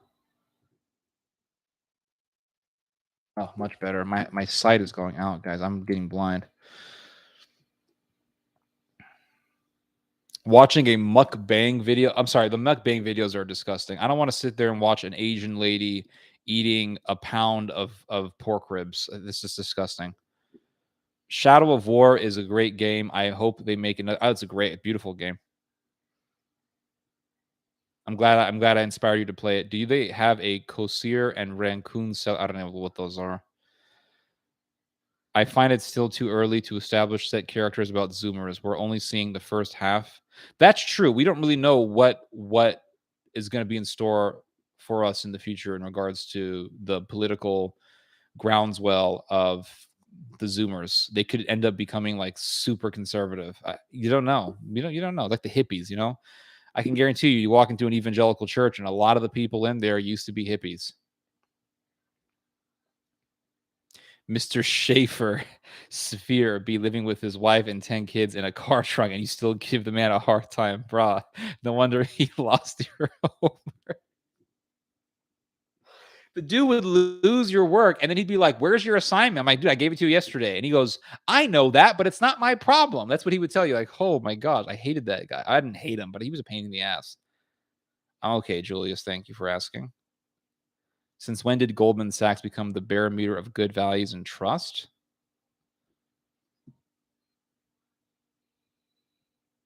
The night market. That sounds like a doomer place to hang out. I remember when Sears was good. Oh, Sears.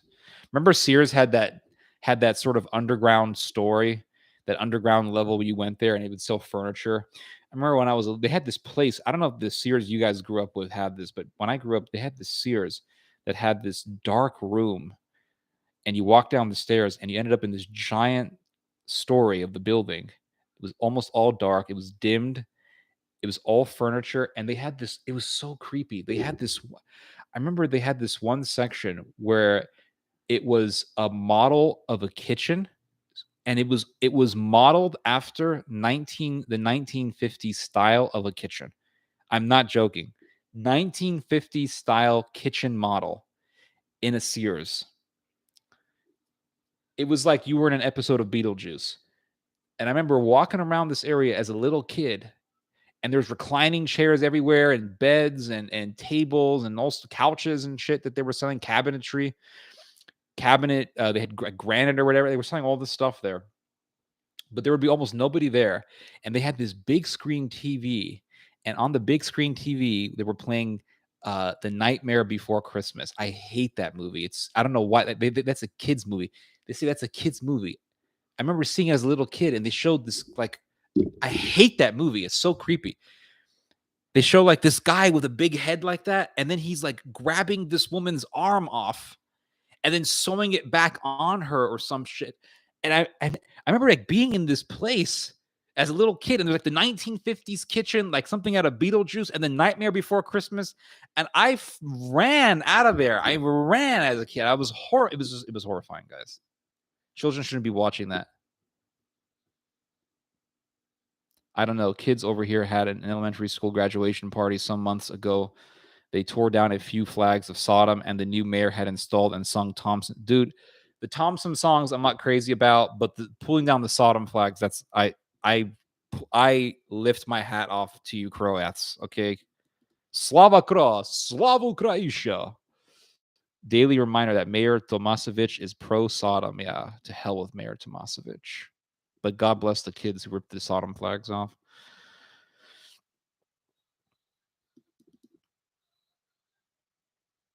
Come to Silicon Valley and go to a mall on the weekend. It is packed with Indians, Chinese, and Arabs. That I believe, but those are minorities, my friend. Usually it's minorities who you see in the malls. I go to the mall almost every day. Anastasia Konkova, you live in Russia, correct? I don't remember. I think you told me you live in Russia. You go to a mall in Russia. Where's the Whopper hiding? Oh, BK the cat, he's sleeping in a different room of the house. He's taking a nap right now. He was up all night hunting insects, hopefully mice. Thea, what's your thoughts on the King Fu Panda movie? I think it was funny. Hello from Iran. Hello, my friend.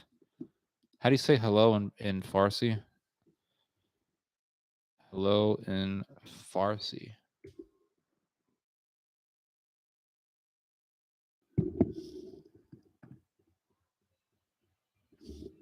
Salam. It's the same in Arabic. Tomasevic was only elected because he was a real Zagreb good old boy and not a Herzegovinian mobster. Are you actually talking to me from Iran? Which part of Iran are you if you are in Iran? Salam alaikum, if I had to guess.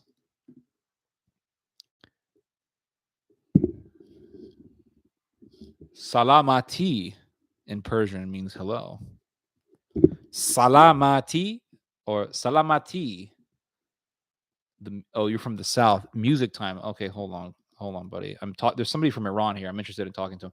So you're from the southern part of Iran. Um, do you listen to Saj Adian? I gotta, yeah. Salamati means health, but it's a way of saying hello, correct? Who goes all out on a grade school transition to greater schools? We never did that, only with high school graduation.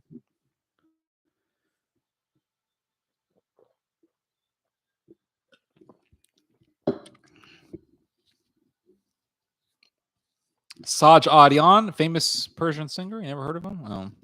What about Humayun Saj Adian? Humayun Saj Adian. I love Persian classical music.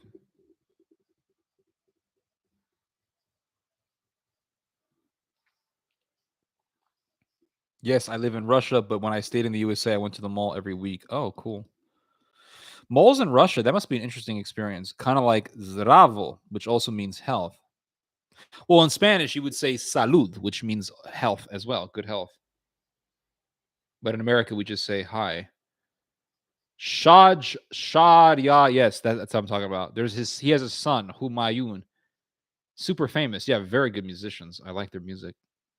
Portal OST is still alive, guys. Okay, I'm gonna play music as I'm talking to everybody. Okay, so the music will kind of be in the background, but I'm gonna be ruthlessly judgmental about music. Okay, I'm gonna tell you if I like the music or not. Please, I hope this is not some rap garbage. Didn't you play this crap for me before? Didn't you send me this before?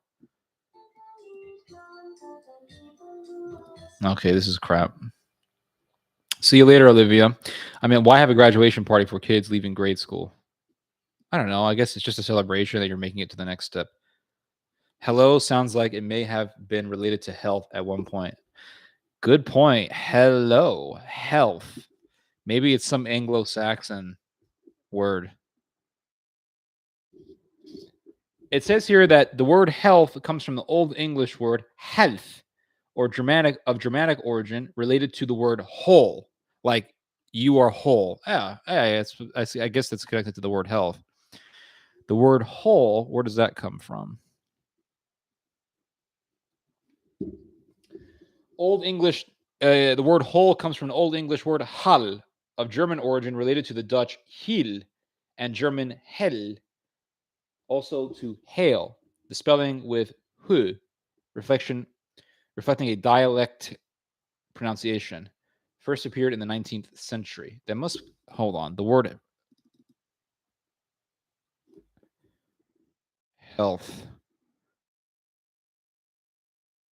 Okay, probably. So to say hello means being whole. Like I hope you're whole, which I guess you could say means be healthy. Theo play Milking Song by Hong Qing. Is this some Chinese music? I don't care about Chinese music.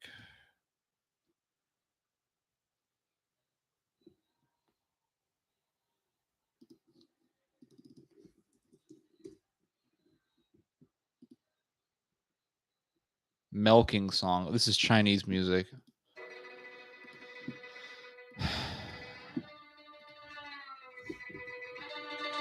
Not bad.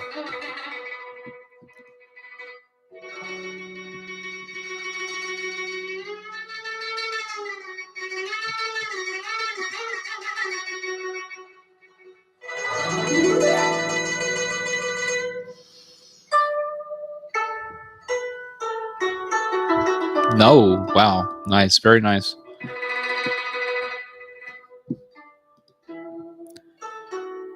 I just find it pointless to commemorate every single event in life through parties and social media posts. Okay, Heather. Nice. I like it. Play Bosna by Thompson. Oh no. Is this some Nazi music? Are we going to play Nazi fascist Croat music? Are we playing Muslim jihadi fascist music or what? Islamo fascist? Thompson, Bosna. 5 million views. That's like the whole nation of Croatia.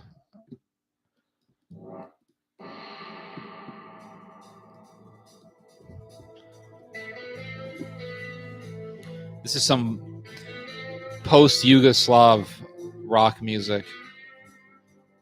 Has that 80s feel to it.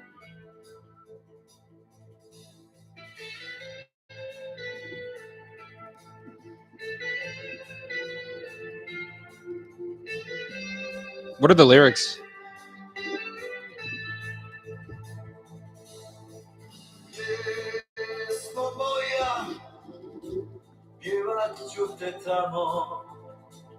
Tamo gdje je naša loza počela, staroj majci, koljevci Hrvata, gdje se naša povijest krvlju pisala. Istina o Bosni kroz kanjone teče i mnoge njene tajne kriju stoljeća. This is like 1980s workout music.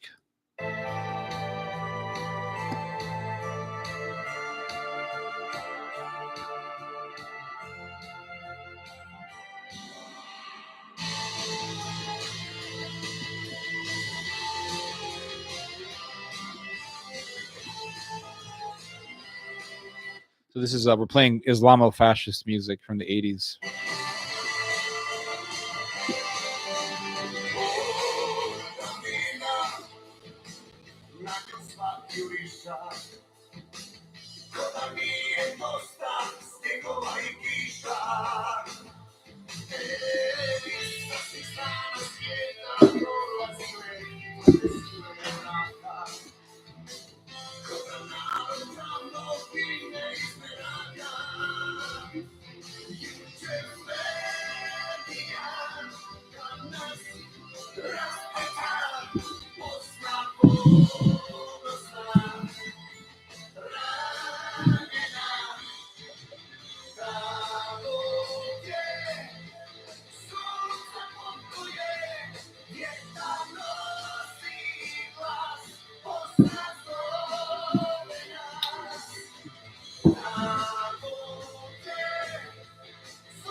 This kombucha is really good.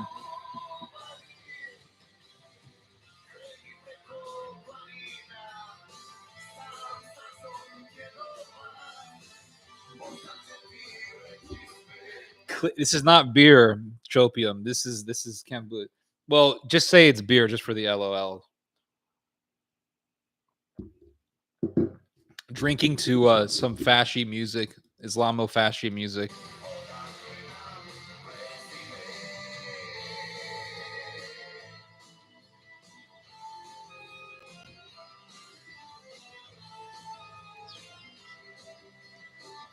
Reading the comments for this song is just heartbreaking. I am Croatian, but I love Bosnia and Herzegovina. I was born and live in Bosnia. Thank you, Thompson, for singing this beautiful land. I am proud to be Bosnian. Greetings from Belarus. Very nice song. I like it. It should never have happened. Never again. Brother to brother. Bosnia and Croatia. It's heartbreaking to see people have so much camaraderie. And I know, while I know that in the end, there's going to be bloodshed in the Balkans again. It's sad, man. It's very sad that such things are going to happen. There's no sense of continual harmony between people.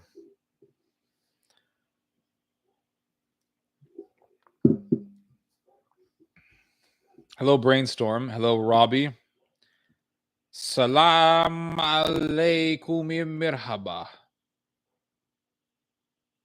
We're all gamers. There's no way you're watching this YouTube channel and you're not a gamer. It's just impossible. Hello, Mr. Hanna.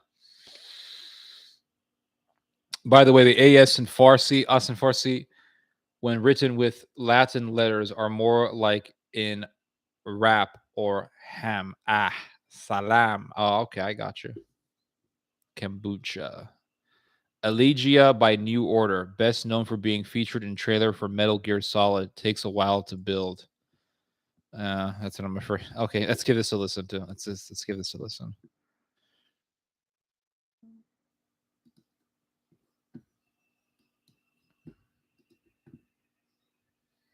If you like a good classic rock song with a very melodic guitar solo, try Voyager by Gamma. Okay, I'll play that song when I'm done with the other songs before.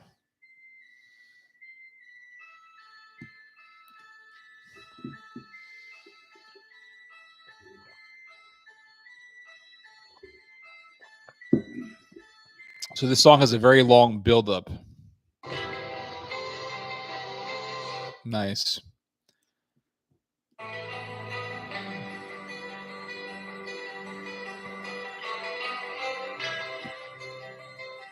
Okay, it seems nice. Thoughts on Norm Macdonald? He wasn't funny. That's my thoughts on him as a comedian. Play Chechnya on Fire. Chechnya on Fire.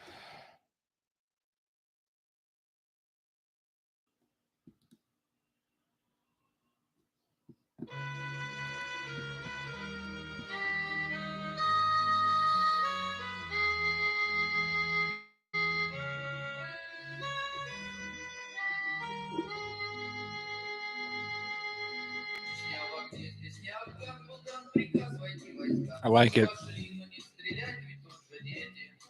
Колонны шли, пути жгли, дым расстилался до Москвы. Кто ж нам заборит, и смерть теперь ответит. Чечня в огне, здесь не Афган, здесь вся война сплошной обман. Чеченским снайперам комбат смертельно ранен. Но матерясь, мешая грязь, дождем свинца сметая мразь. Наш полк дошел до Босс, до Грозного окраин. И был в России Новый год, который праздновал народ. I like it. I like the singer. I'm familiar with his voice.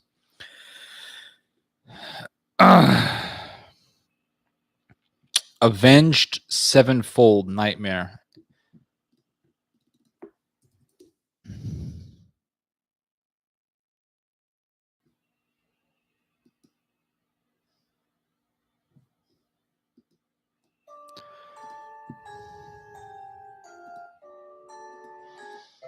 This sounds like some video game music.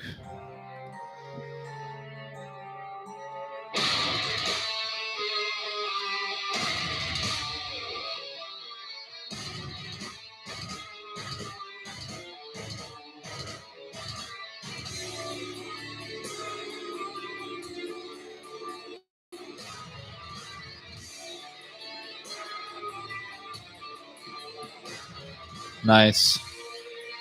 It's okay.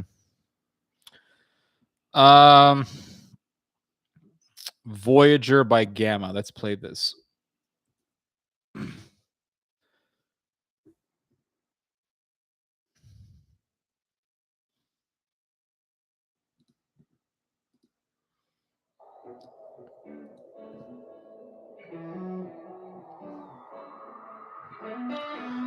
Definitely getting some 80s vibes from this one.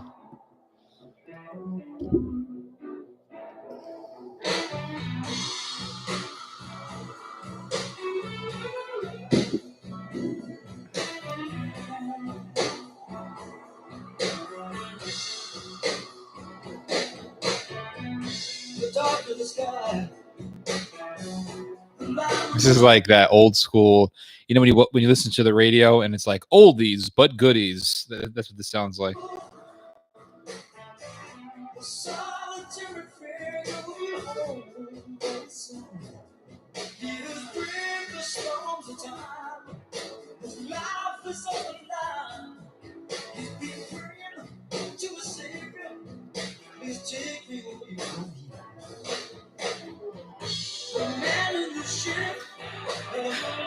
Oh god, this has some 80s vibes to it. Oh.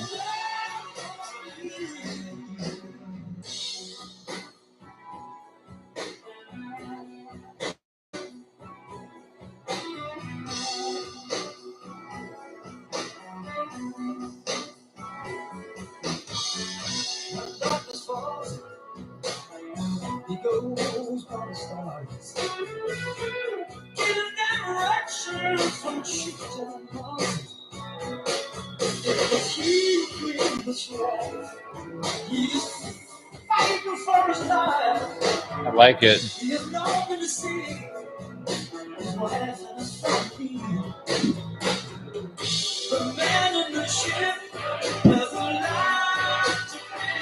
I like it. I like it.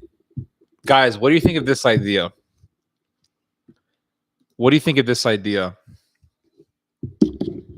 You know how on YouTube sometimes I premiere videos, so I'll record a video and then I'll put it up on YouTube, but when it plays, it's playing as if it's a live video. What do you guys think of me just getting like a bunch of songs and putting them together and then playing them live, but not just playing the songs, like in between songs, I'll come up and be like, you're listening to 98 I don't know. I'm trying to think. 98 The Sting FM radio, where you listen to the music of the late 90s and early 2000s. This song that's coming up, blah, blah, blah, is blah, blah, blah. And then it'll be like a radio show, but then it'll be playing live, and I'll have like 20 songs. I'm seriously thinking of 98 LARPer radio. Yes. Yeah, I know. Copyright. That's the only reason I'm hesitant. But I'll like put a bunch of songs together and then pretend that I'm a radio host. And then just play it as if it's live. That would be so awesome. That would be so awesome. My dream, I would love to be a DJ. I want to work. My dream is to be an employee at a music radio station, like, but a rock station, but like not that 1980s stuff, like rock from my time, or early 2000s, late 90s, and play music. But see, they have a station like that where I'm at, but the problem is that they're always playing like Pearl Jam and Guns N' Roses, and it's just annoying. Like, where's Nickelback? Where's the good stuff?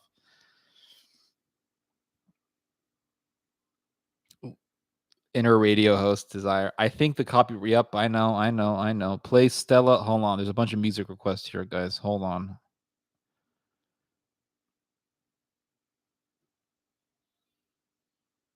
Kenny Loggins. I'm all right. Not gonna judge a song by its title. Not gonna judge a song by its title. Not gonna judge a song by its title. Oh, I know this one.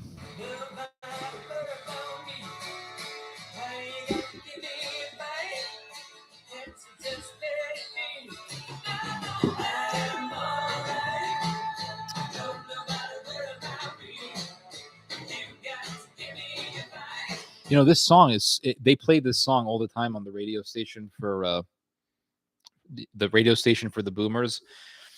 I'm surprised with so much radio playings for this song. This song only has over 6 million, like 6.3 million views. I would think it would have more. Ted, I am no longer a sane person. The KLA song, dude, some of the KLA music is pretty good. I'm not going to lie. Play Stella Splendens in Monty. Pop. Didn't know that was a comedy bit. I read you saying a bit much originally. Anyone else lagging? Hello, Catherine. Hello, Ingrid Olszewski. Ingrid, are you in Poland or are you from Poland? You have a very interesting last name. Olszewski.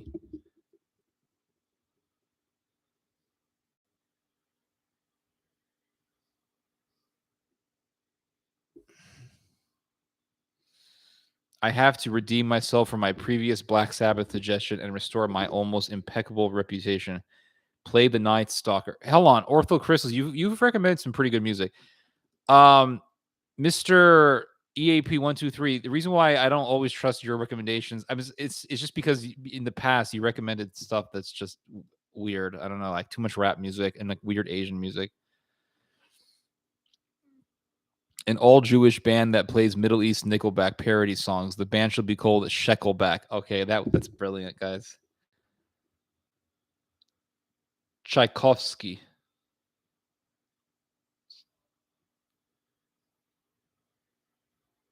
Play Greek Byzantine Orthodox chant. Agni Partheni. I know about, I think we've all heard Agni Partheni.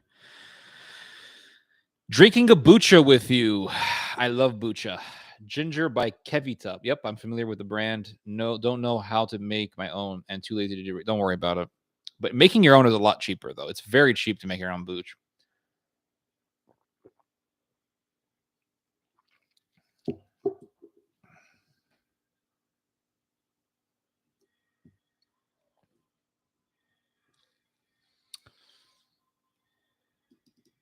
Hold on. Somebody recommended a bunch of music. James Brown. Oh gosh, please no, not James Brown. This is gonna be garbage. I know it's gonna be garbage. Watch me.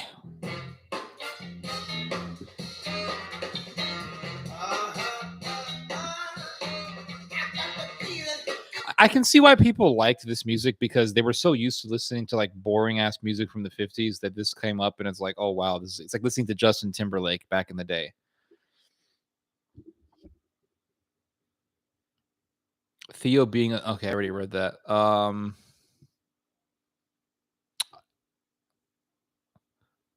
Frank Maggiara, I did like your music.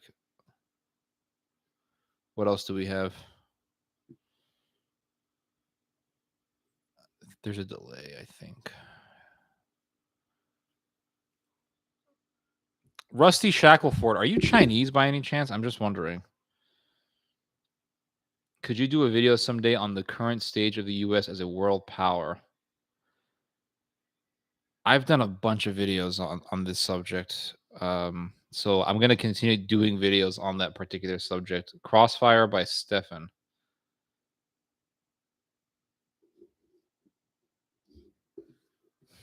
Hold on a second.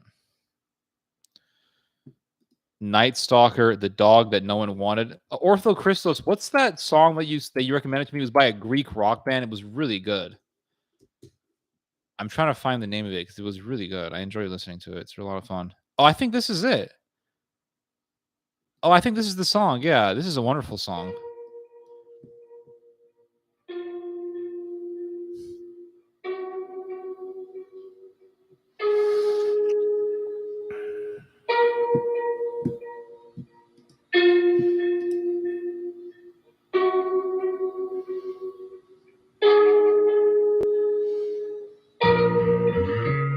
Yep. This is a very old school rock feeling. It has a good rhythm to it. What else do we got? Jia Peng Feng, Silent Moon. Is this Sailor Moon? Remember that show Sailor Moon? All the freaking kids were watching that garbage.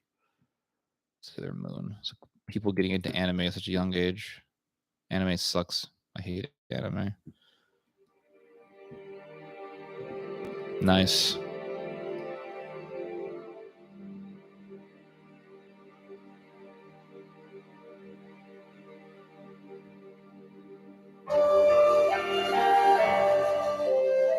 I like it. Very calming.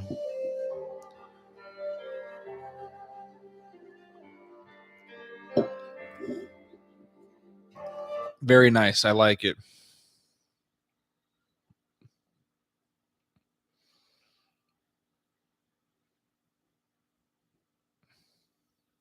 Villagers of Ionia. That's a great song. Yep, I remember that. I believe that no one should listen to positive things being built in the soul as so as not to deteriorate the brain. I don't know what that means. Could you do more videos on India? If I find an interesting topic, I will. Closing time, semisonic, very 90s.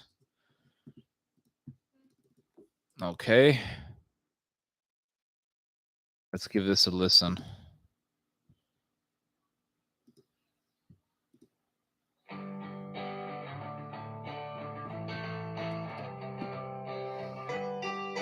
Oh, I remember this.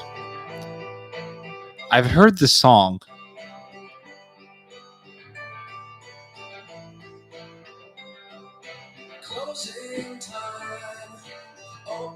I like it.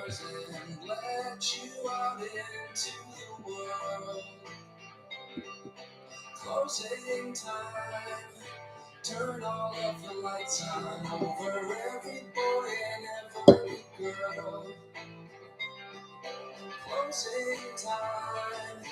One last call for alcohol, so finish your whiskey or beer. Closing time. You don't have to go home, but you can't stay here.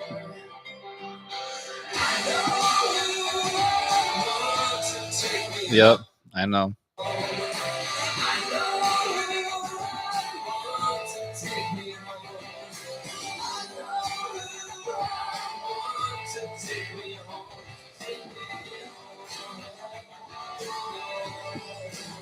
Yep, I like it. I've heard this song before. I think it has a nice upbeat rhythm.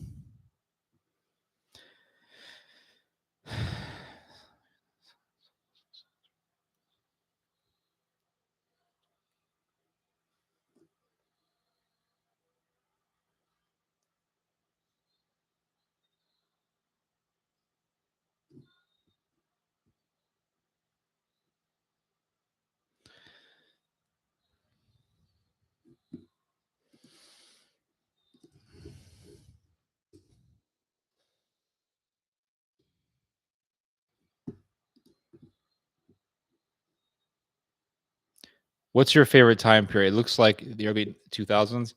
I want to say it's my favorite. I would say as far as music goes, I don't have a favorite time period.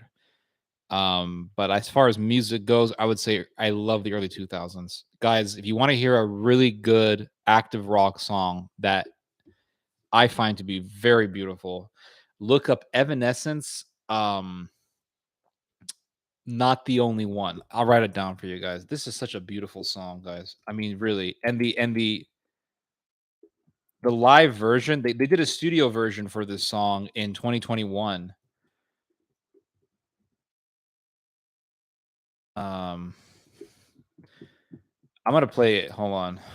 Evanescence, not the only one.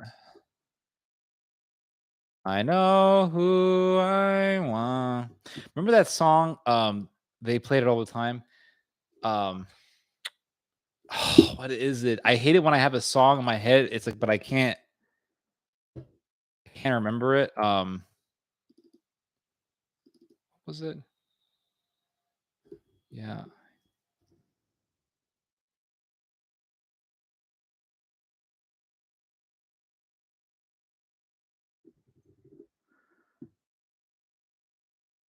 What was that song?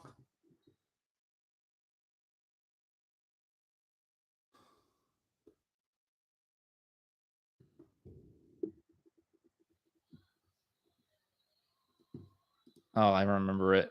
"Bring Me to Life" was a good song. Evanescence was musically is musically brilliant. I think she's amazing. I love her music so damn much. This song is so good. I'm playing it for you guys now.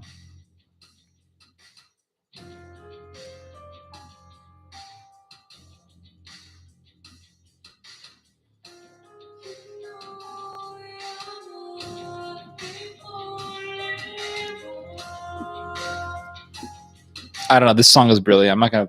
Yeah. What was the name of that song? Like, yeah, I know. I don't remember that. Remember that that guy who made a song. What was it? It was like la la la la la la la la la, and then he said, what was it? He said, I hate it. Like, for some reason, my brain goes blank when I'm trying to think of a song. There was a great mountain, da da da da da, and then he goes, baby, da da, and then he goes, when it snows, ba ba da da, my eyes become white and a light, da da da, baby, a kiss from a rose, ba da da. Oh yeah, good music. What was that? There was that one from. Yeah, I know. I don't remember it. I need to. I literally will play a song in my head. I don't know. Kiss from the Rose. Yeah, it's a great piece of music. Lithium was a popular one. Yep. Play Stella Splendens. Okay, I'll play the song.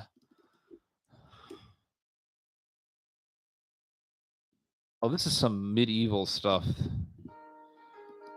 I've heard this song. This is like video game role playing stuff.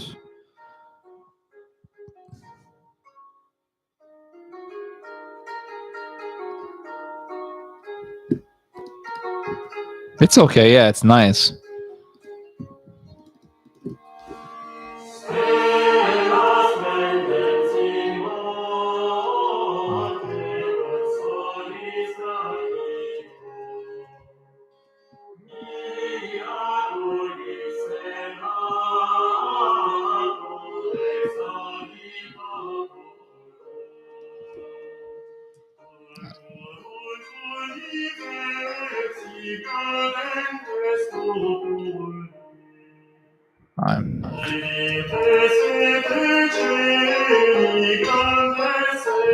I like it. I remember this jam when I was in Jerusalem fighting the Turks. I remember this. Brings back memories. I remember playing this music like we were in the crusade. Remember that? We took over Jerusalem. Got me feeling nostalgic for the 1090s. I remember the song Matchbox 20 Unwell. Remember this song? He's like, I'm not crazy, I'm just a little bit. Yeah, I know, not well. Yep, I remember. Crossfire by Stefan.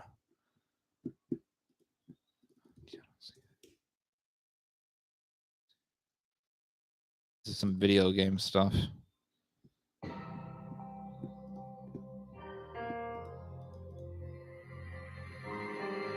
Nice. Good soundtrack music. 19 million views.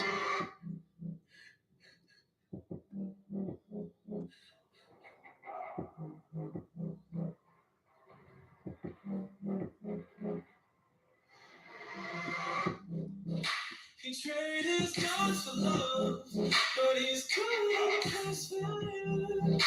And he keeps waking up, but it's not to the sound of birds. The tyranny, the violent streets, the pride of all that we're blessed with. And we can't get enough, no. Heaven, if you sent us down, so we could build a playground. For the sinners, for your saints, we'll be so proud of what we made. I hope you got some legs around, cause you're the only refuge now. For every mother, every child, every brother is caught in a crossfire. Nice rhythm. It's caught in a crossfire.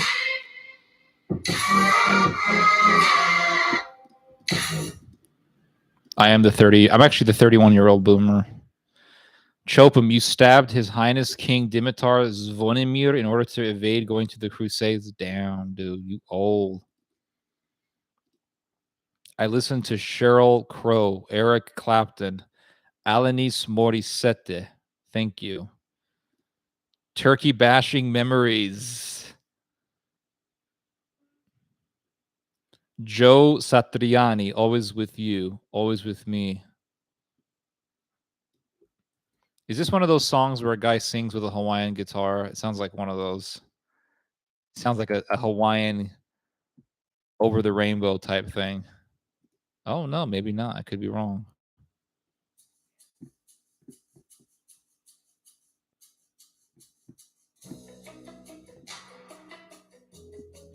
Nice.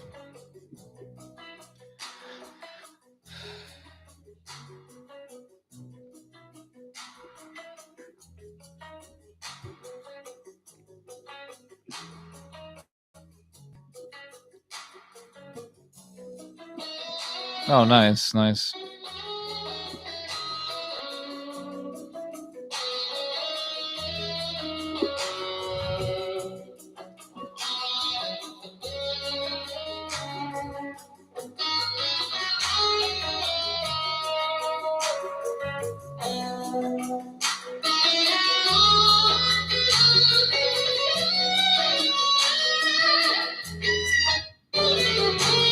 Oh, it's okay. It's a big guitar solo.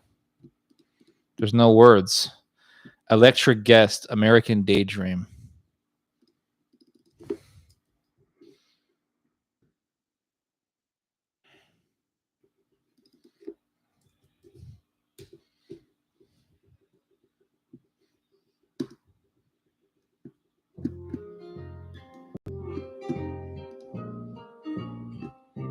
This is a very African rhythm, by the way.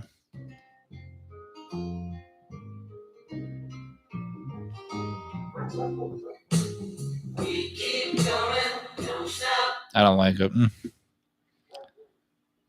Sounds like the Gorillas. What else do we have? Houster.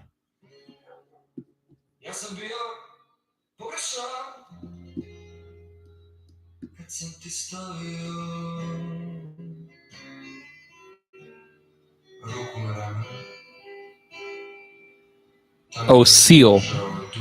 Yeah, Seal. I know about Seal.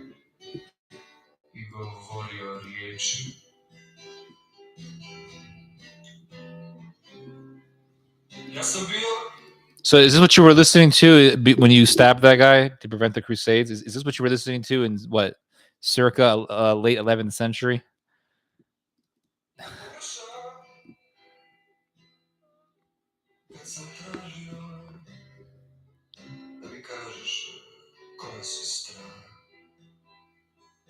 Okay.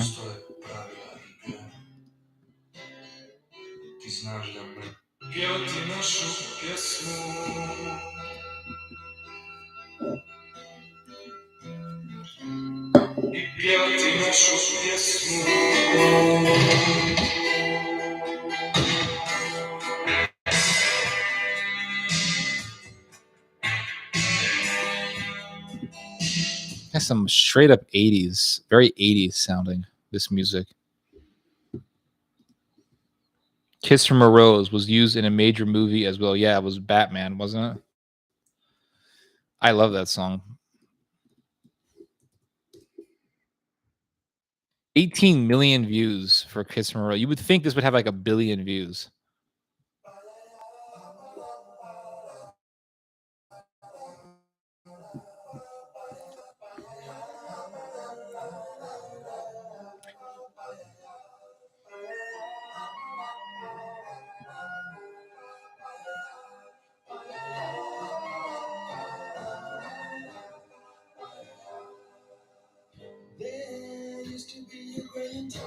Yep, I know this song.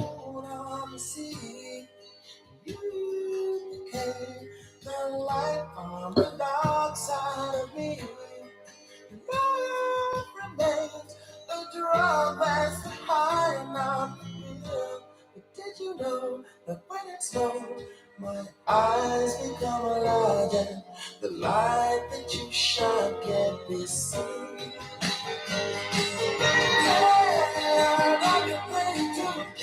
Yep, I know this is a masterpiece.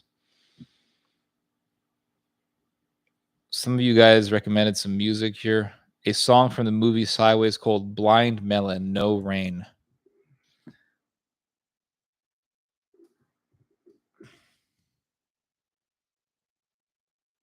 Some old ass music, guys.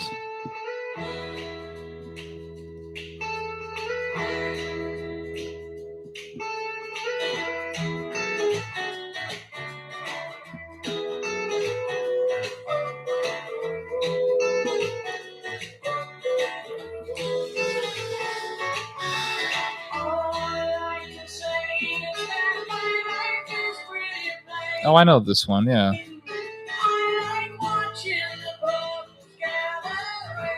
I think Green what was it?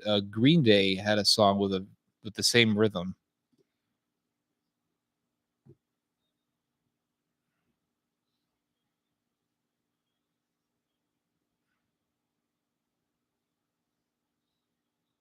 Electric Get, I already played this. Basta Mama. Is this some reggaeton music? I hope it's not reggaeton. It better not be some Mexican rap music.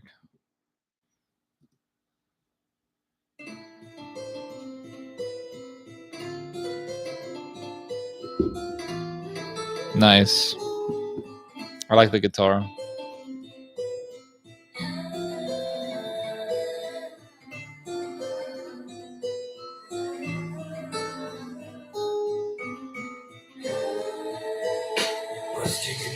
Up, I knew it was gonna be some garbage rap music. Oh my gosh, garbage. Can't stand this crap. Like it starts out good. This is what I hate about rap. It starts out good with the guitar and the female vocals. It sounds great, and then it's like the rap just shits all over it. I just can't stand it. It's crap, garbage. The Amazing Devil, Ink Pot Gods.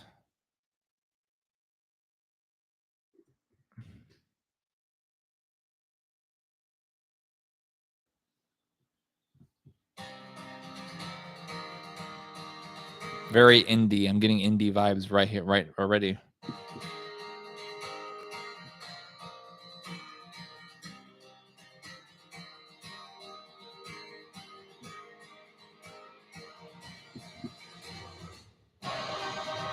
No, I'm not feeling it. Oof. It's like indie, it's like neo folk indie music mixed with modern neo country Christian choir music. That's the vibe I'm getting. I don't like this.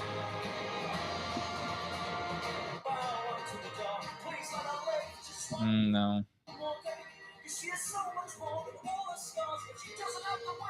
No. Cringe.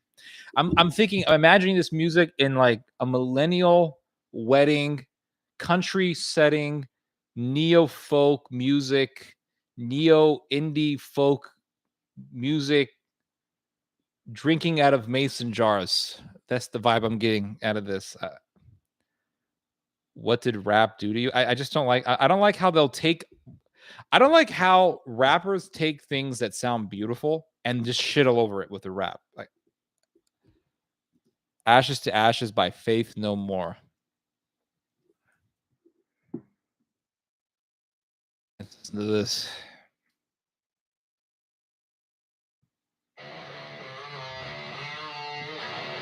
It begins heavy.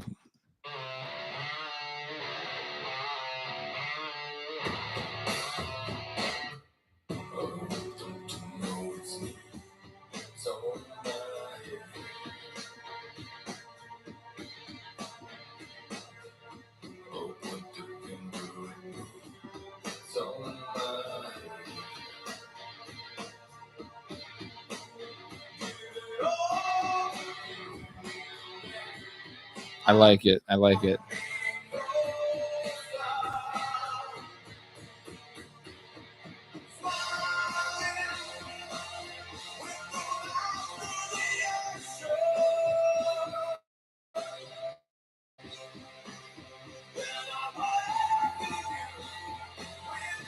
It starts out heavy and good, and then it kind of goes up into this high note, which I'm not too crazy about.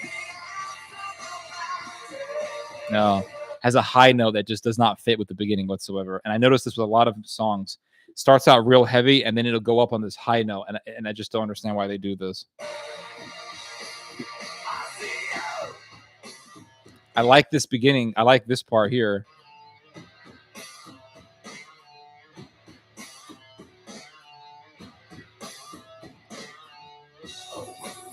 Anyway, it's not bad. Let's see. Somebody sent me a song here. Oh yeah, Infinite Line. This is like communist Chilean music. Inte Ilimani, El Pueblo Unido. Yeah, this is communist Chilean music. I thought you were Croatian. I thought you were like pro right wing, Croat Ustashi. I'm just joking.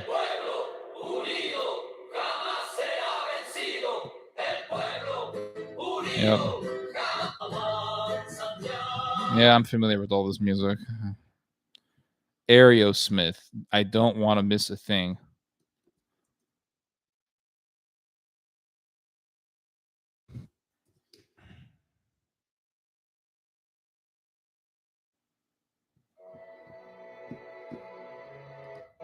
Nice.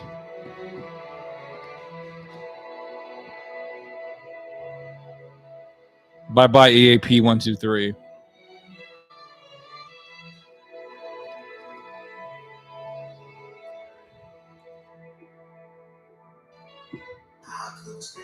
Oh, this song. This is like Armageddon shit music. I remember this song. I'm done, dude. Uncle Hiram and homemade beer. Let's give this a try.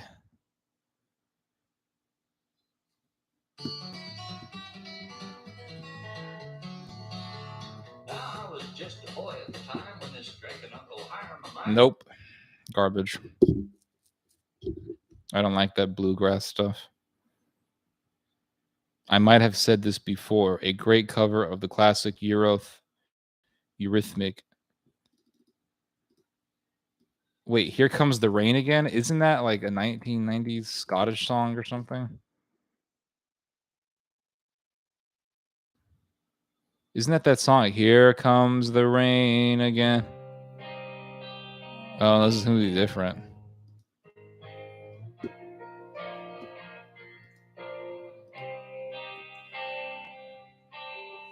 Here comes the rain again, falling on my head like a memory, falling on my head like a new emotion. I wanna walk in the open wind, I wanna talk like lovers do, I wanna dive in the ocean. Is it raining? I like it. With you? Talk to me like lovers do. Walk with me like lovers do. I like it. It follows the original, but it has a very subtle tone. Talk to me like lovers do.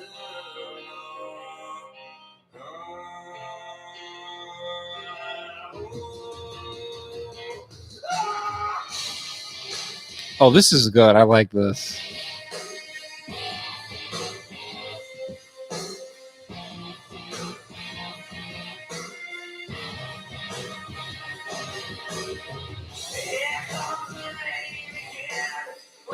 Oh, this is good. This is really good.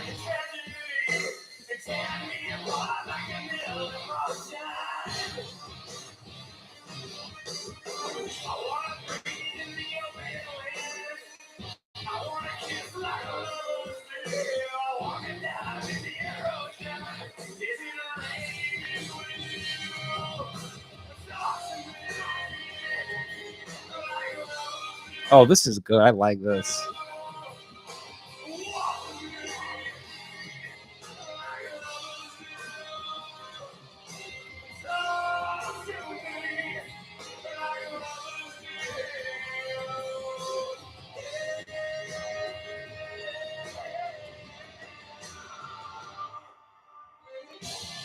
This is very good. I must say, this is beautiful.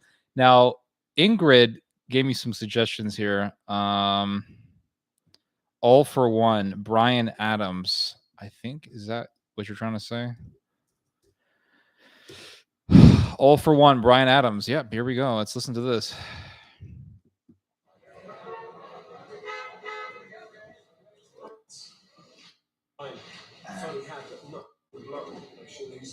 This is a music video.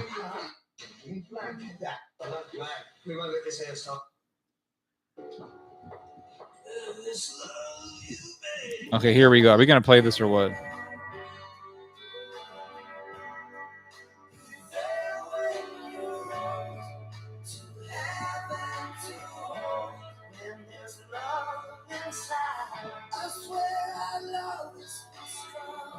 I'm not too. I'm sorry. It's a little too soft for me. A little too soft for me. Yeah, a little too soft. El pueblo unido jamás será vencido y ahora con el sistema nos tienen desunidos. Jaja. Likes one of the Ortho Crystals. You've introduced some very good songs to me. This song was actually a cover by Aerosmith. I cried at the ending of Armageddon. Yeah, it was a sad ending. That movie was so damn depressing. I remember seeing it in theater as a kid, and it just freaked me out.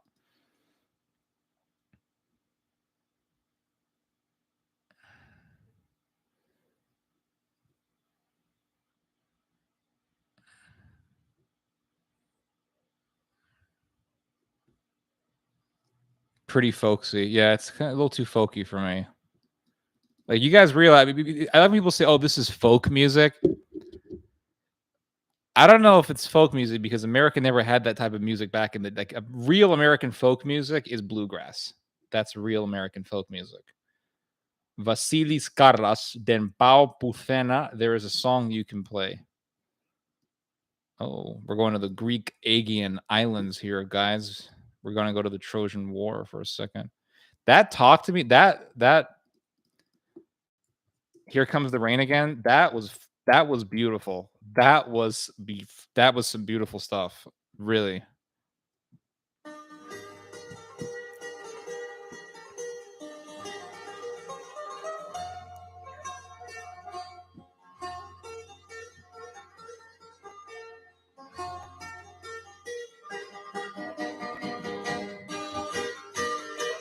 Nice. I like it.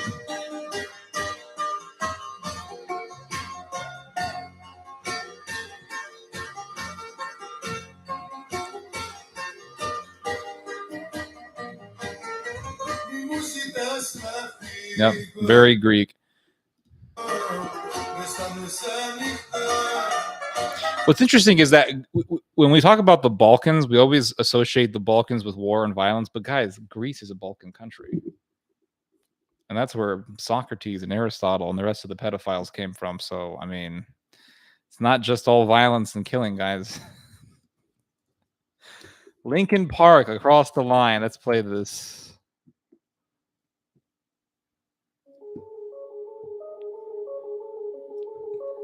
This song only has 253,000. You would think they'd have millions, but Gay Reese.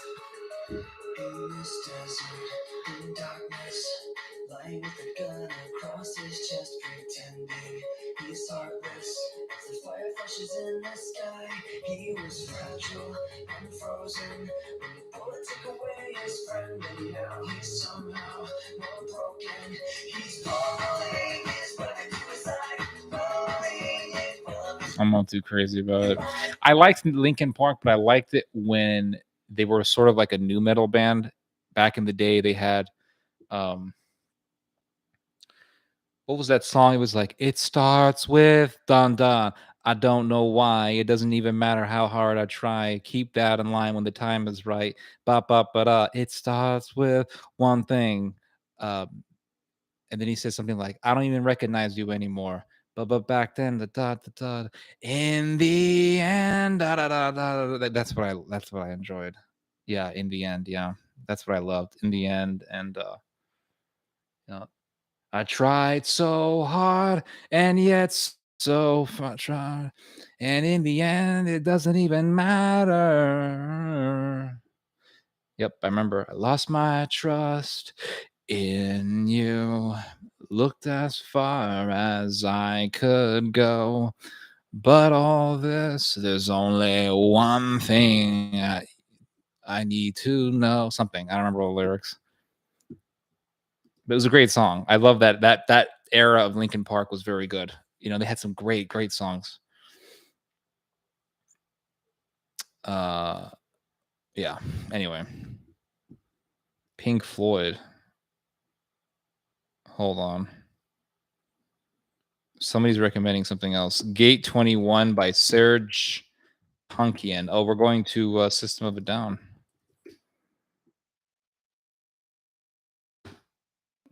Yeah, I'm probably not gonna like this song, but because I like the old System of a Down, I'm not too crazy about Serge being by himself, but I'll give this a shot. Yeah, yeah,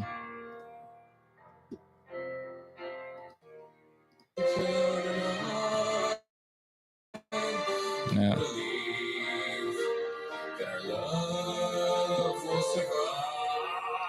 No.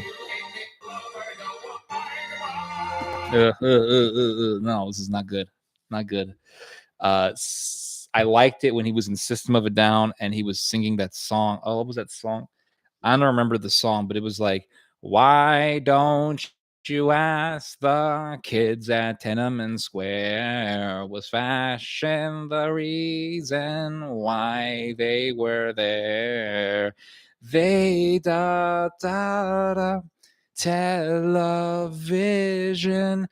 leaves you blinded." And there's that beautiful bridge that comes up.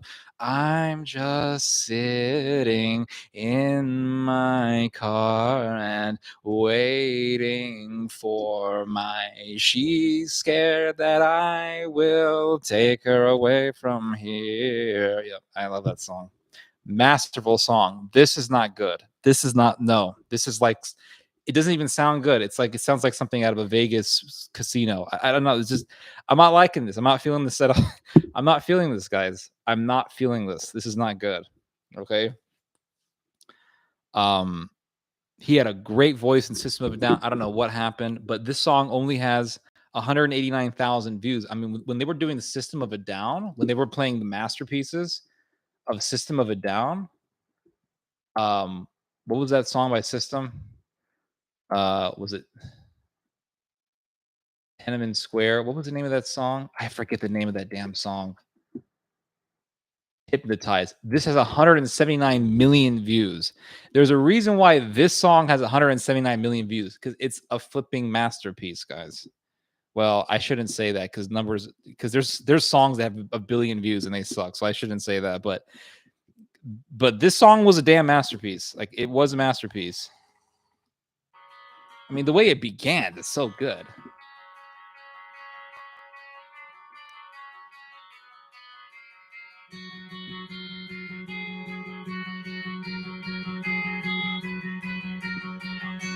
Listen to this. It starts out so good. It has like Middle Eastern vibe in the beginning of it.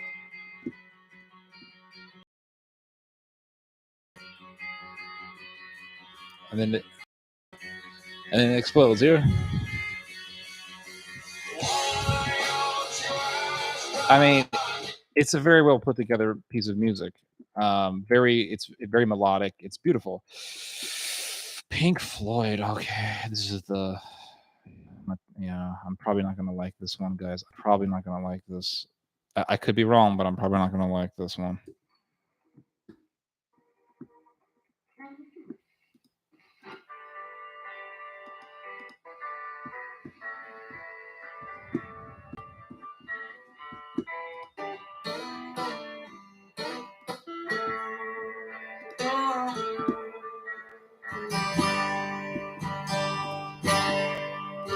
Nothing fails.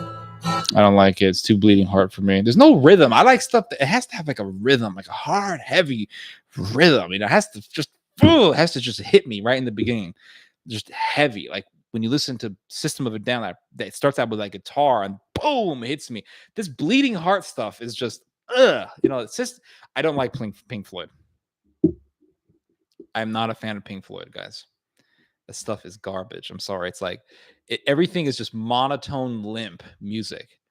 We don't need no education.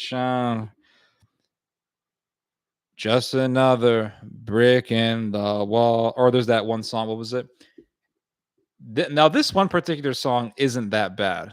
It's not bad, but it's not. I'm not crazy about it. It's, hey, you standing. What was it? Standing by the phone, sitting naked all alone. Can you help? Something like that. I don't remember, but that it's kind of limpy. I've and this is no offense to anybody who listens to the music, but I'm not crazy about it. Have a last suggestion before I leave. The Deucet puts on his uniform. Is that a song? Is it about Mussolini? What the hell? Deucet puts on his uniform.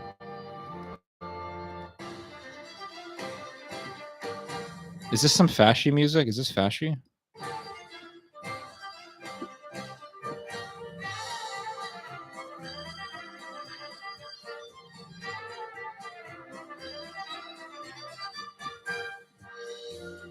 I don't like it. It sounds too fashy for me. Serge is vocally trained in opera. I understand that. But I don't like that style. It's like I just don't like listen.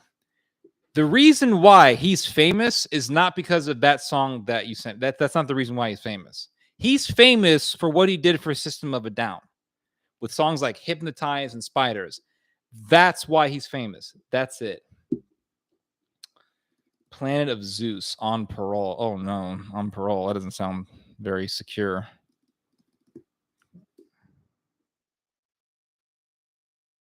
Planet of Zeus.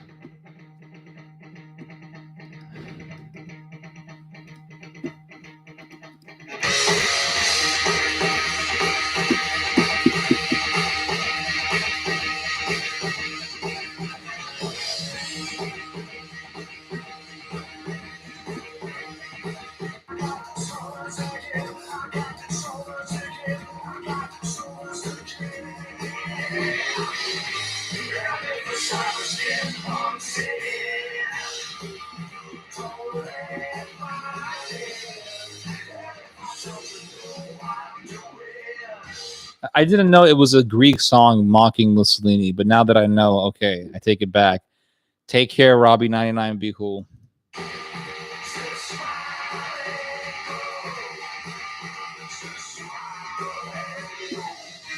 This isn't bad, by the way.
Nice. It's not bad. Goo Goo Dolls Iris. Oof. Oof. This one hits right in the feels, guys. It's an old song that was very, very famous. I remember this one. Oh, yep. I remember, who can forget this rhythm?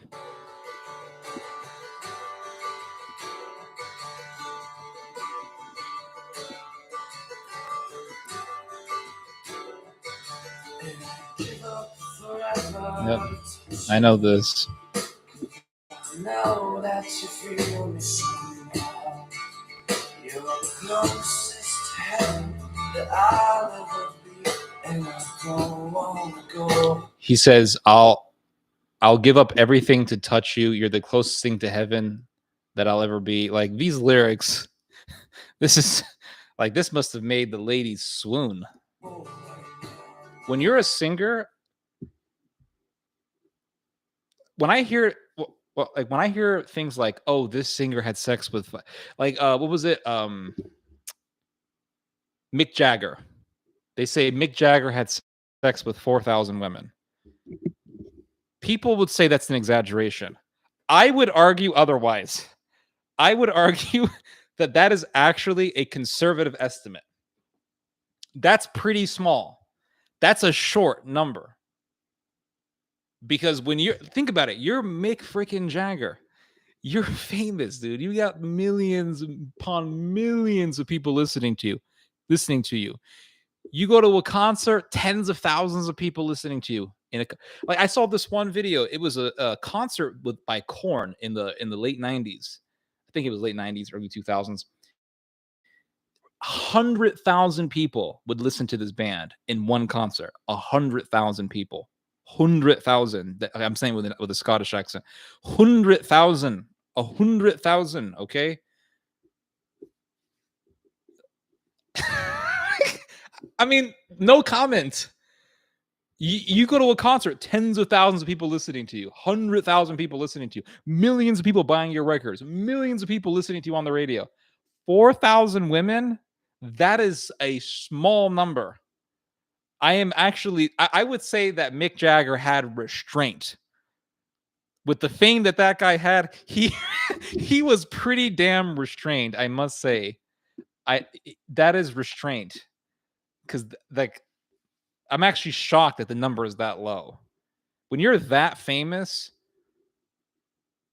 you're swimming in sex. Like you can get any woman you want. It's ridiculous. And it doesn't matter how ugly you are. It don't matter how fat you are. None of that means shit. None of that means a damn thing.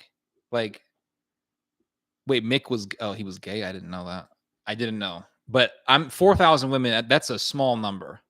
If you're that famous, you could walk into a gas station and pick up a lady. Like you're that famous. It's ridiculous. And when women want a guy, they will act. People sit there and say like, "Oh, men are just like men will go crazy." You know, they'll whistle at a woman, they'll catcall, whatever. The men show themselves too much, right? Like men express themselves too vocally. When women want a man, they will act worse than men. When women want a man, they will act way more overt than men. Just from my own observation, my own experience. Yeah, yeah. I'll stop there. I'll let you. If you have an opinion on that, let me know. If you think I'm wrong, let me know. But that's my opinion.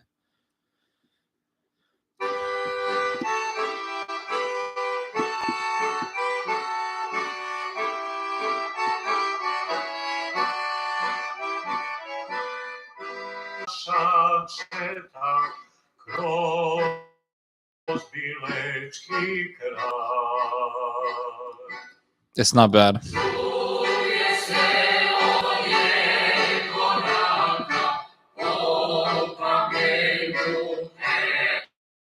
Hello, Nigel. I'm doing well. Thank you for asking.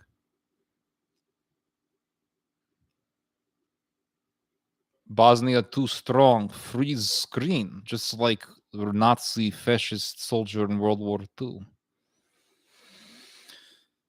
Why are we talking about Mick Jagger's adultery when we could listen to Bosnian folk music? True. Very true. Good music is timeless. Completely agree. My band teacher taught us that music was an international language, meaning no matter what country you're in, you give them a sheet of paper, a C is a C. Yep, absolutely.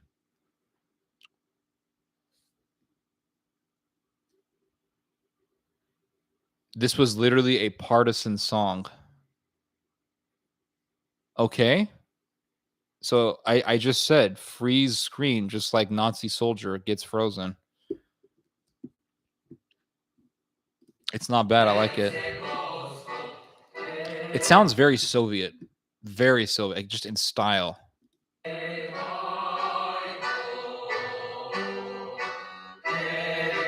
Yoko Ono sucks. I hate. Yeah, they suck ass. Oh, I just said a bad word. I shouldn't have said that. But yeah, they suck. Beatles suck too. Elvis sucks. The Beatles suck. Led Zeppelin sucks. They all suck. You do know what partisan means in Europe, right? What didn't partisan mean anti-fascist, or did it mean anti-Soviet, or both? It could mean either or. Anti-Soviet. It can mean either or. Anti-Soviet partisans. Gotcha. Yeah, it can mean either or, anti-fascist or anti-Soviet or anti-communist.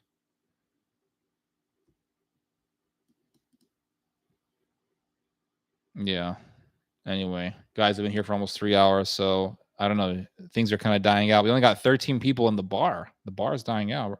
I guess we're getting close to closing time. Friday. Oh, they were pro-communist. I just said a Nazi being frozen alive. So yeah, an anti-Nazi. Got you. Anti-fascist. Vijnet Vina by Daniel Diaz. Oh, with a last name like that, I don't know if this is going to be a good song. This better be, I don't know. We'll see if this is good. I'll make a judgment on this one.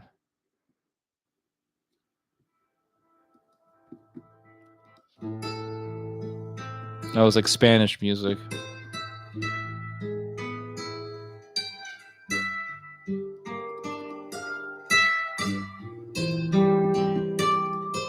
No, that's not what I said. I said like Nazi being frozen during World War II. It's okay. Don't worry about it. This is very relaxing music, by the way. Very relaxing. I should listen to this music when I'm completely by myself.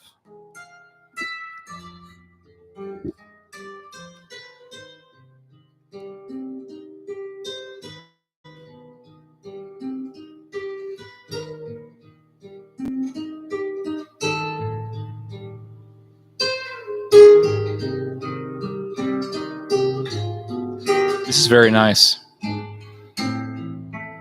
My apologies for doubting this music.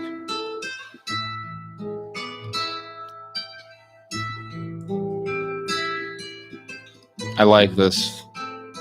I could like listen to this at night with a glass of wine by myself, of course. Forever alone. Elisa Toffoli, Rock Your Soul. Let's listen to this. This song has only 1,000 views, which makes me appreciate it even more. It has it's an unfound gem. Okay, let's listen to this.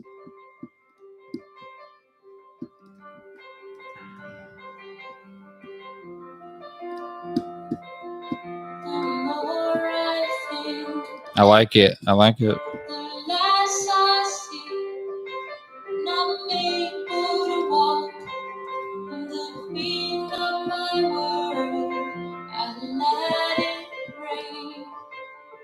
On my skin, don't let myself down, don't let myself down.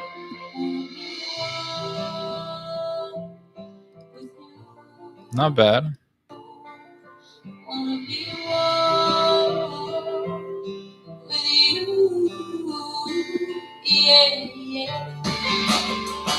I like it. It has a nice like kind of chill sound.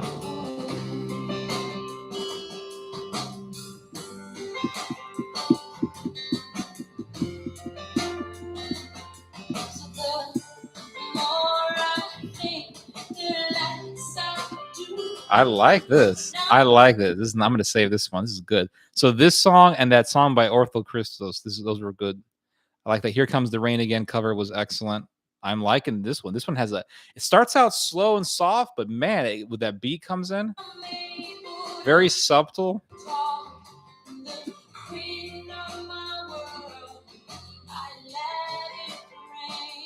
Has almost a grungy rhythm to it.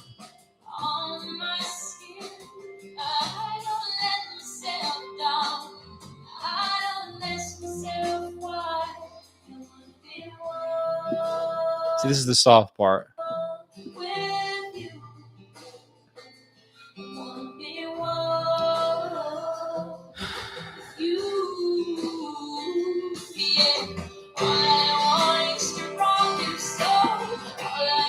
I like it. I like it. I like it. It's nice. Lincoln Park, PB and Jelly. Come on, this title. This doesn't sound very promising. PB and Jelly. What is wrong? This doesn't sound good at all. 28,000.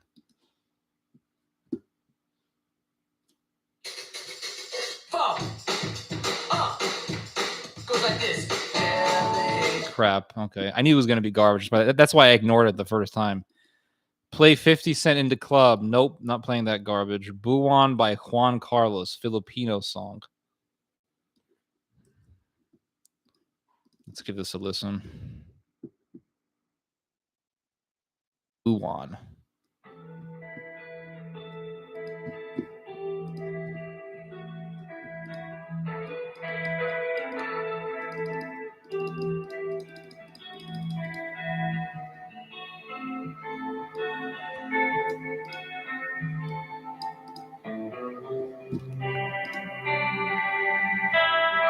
Has this nice, relaxing rhythm.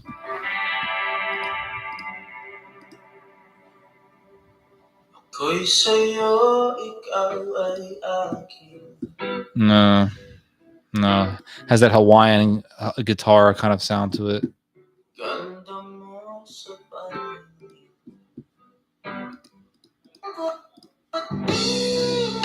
It's okay. It's okay. This is like relaxing music. I could see this being played somewhere in Southeast Asia with people drinking that beer that they drink over there, whatever it's called, bull, whatever. Just like eating noodles and just chilling. I could totally see that. Yeah, Juan, you got me, man. Totally got me with a music recommendation. I feel like amazed. Your ability to ambush me is unassailable, my friend. Truly, I tip my hat to you. What else you guys got? It's almost 3 hours. What time of day is it? The sun is starting to go down. Do you guys have any song recommendations left, or are we done here? I think the bar is closing. There's only 12 people here. I think we're in closing time, guys. Ingrid Olszewski, you didn't tell me if you were. Are you in Poland or where are you at?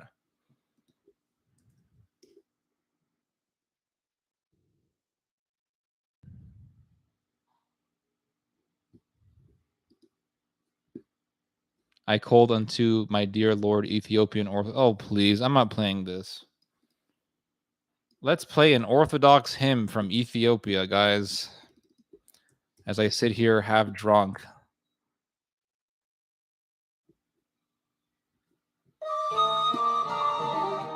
I swear that Ethiopian music, that's from Japan.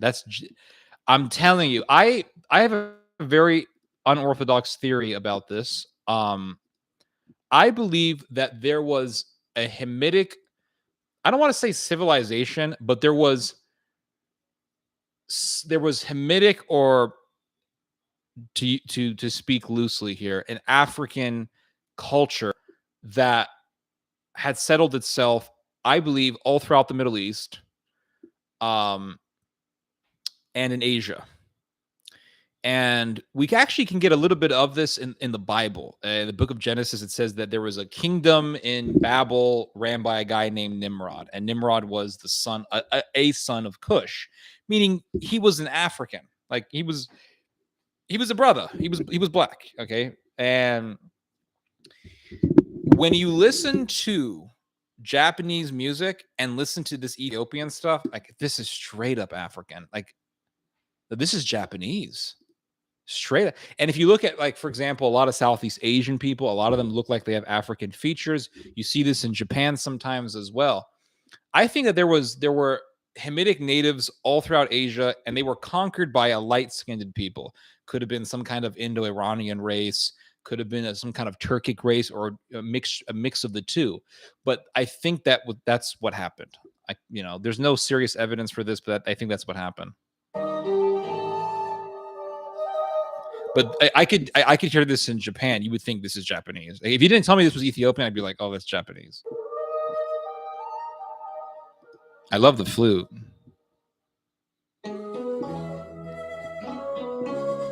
I mean, you could literally hear this music in Thailand. Not exaggerating.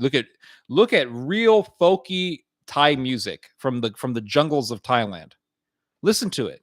Sounds like African music. Very similar.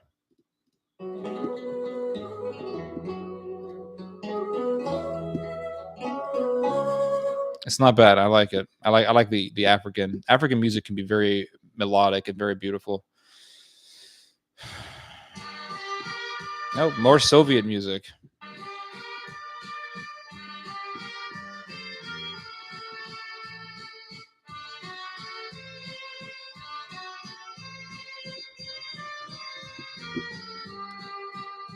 Oh, Germany. Interesting.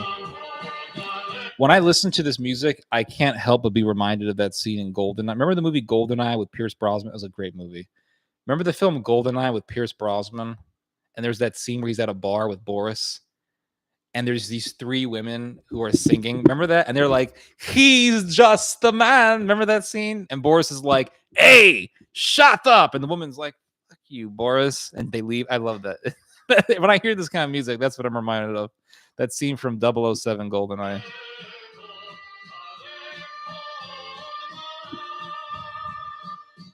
Nice.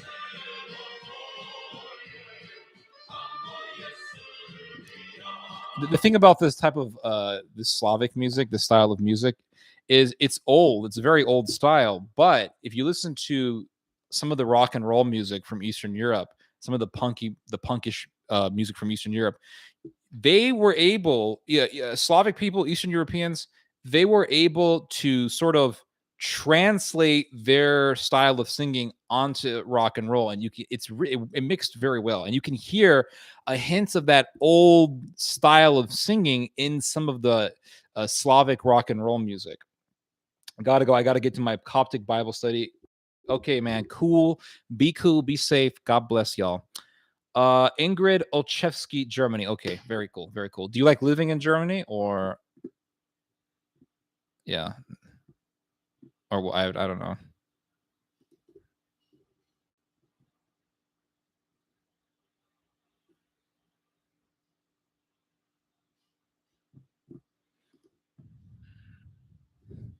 Anyway, any more song recommendations? I think we're done. We got 13 people in the bar here. The bar is closing. I think I'm good. I think I'm gonna leave, guys. All right. I feel bad about leaving because I like hanging out with you guys. I love hanging out with you guys. It's a lot of fun. I look forward to these every week.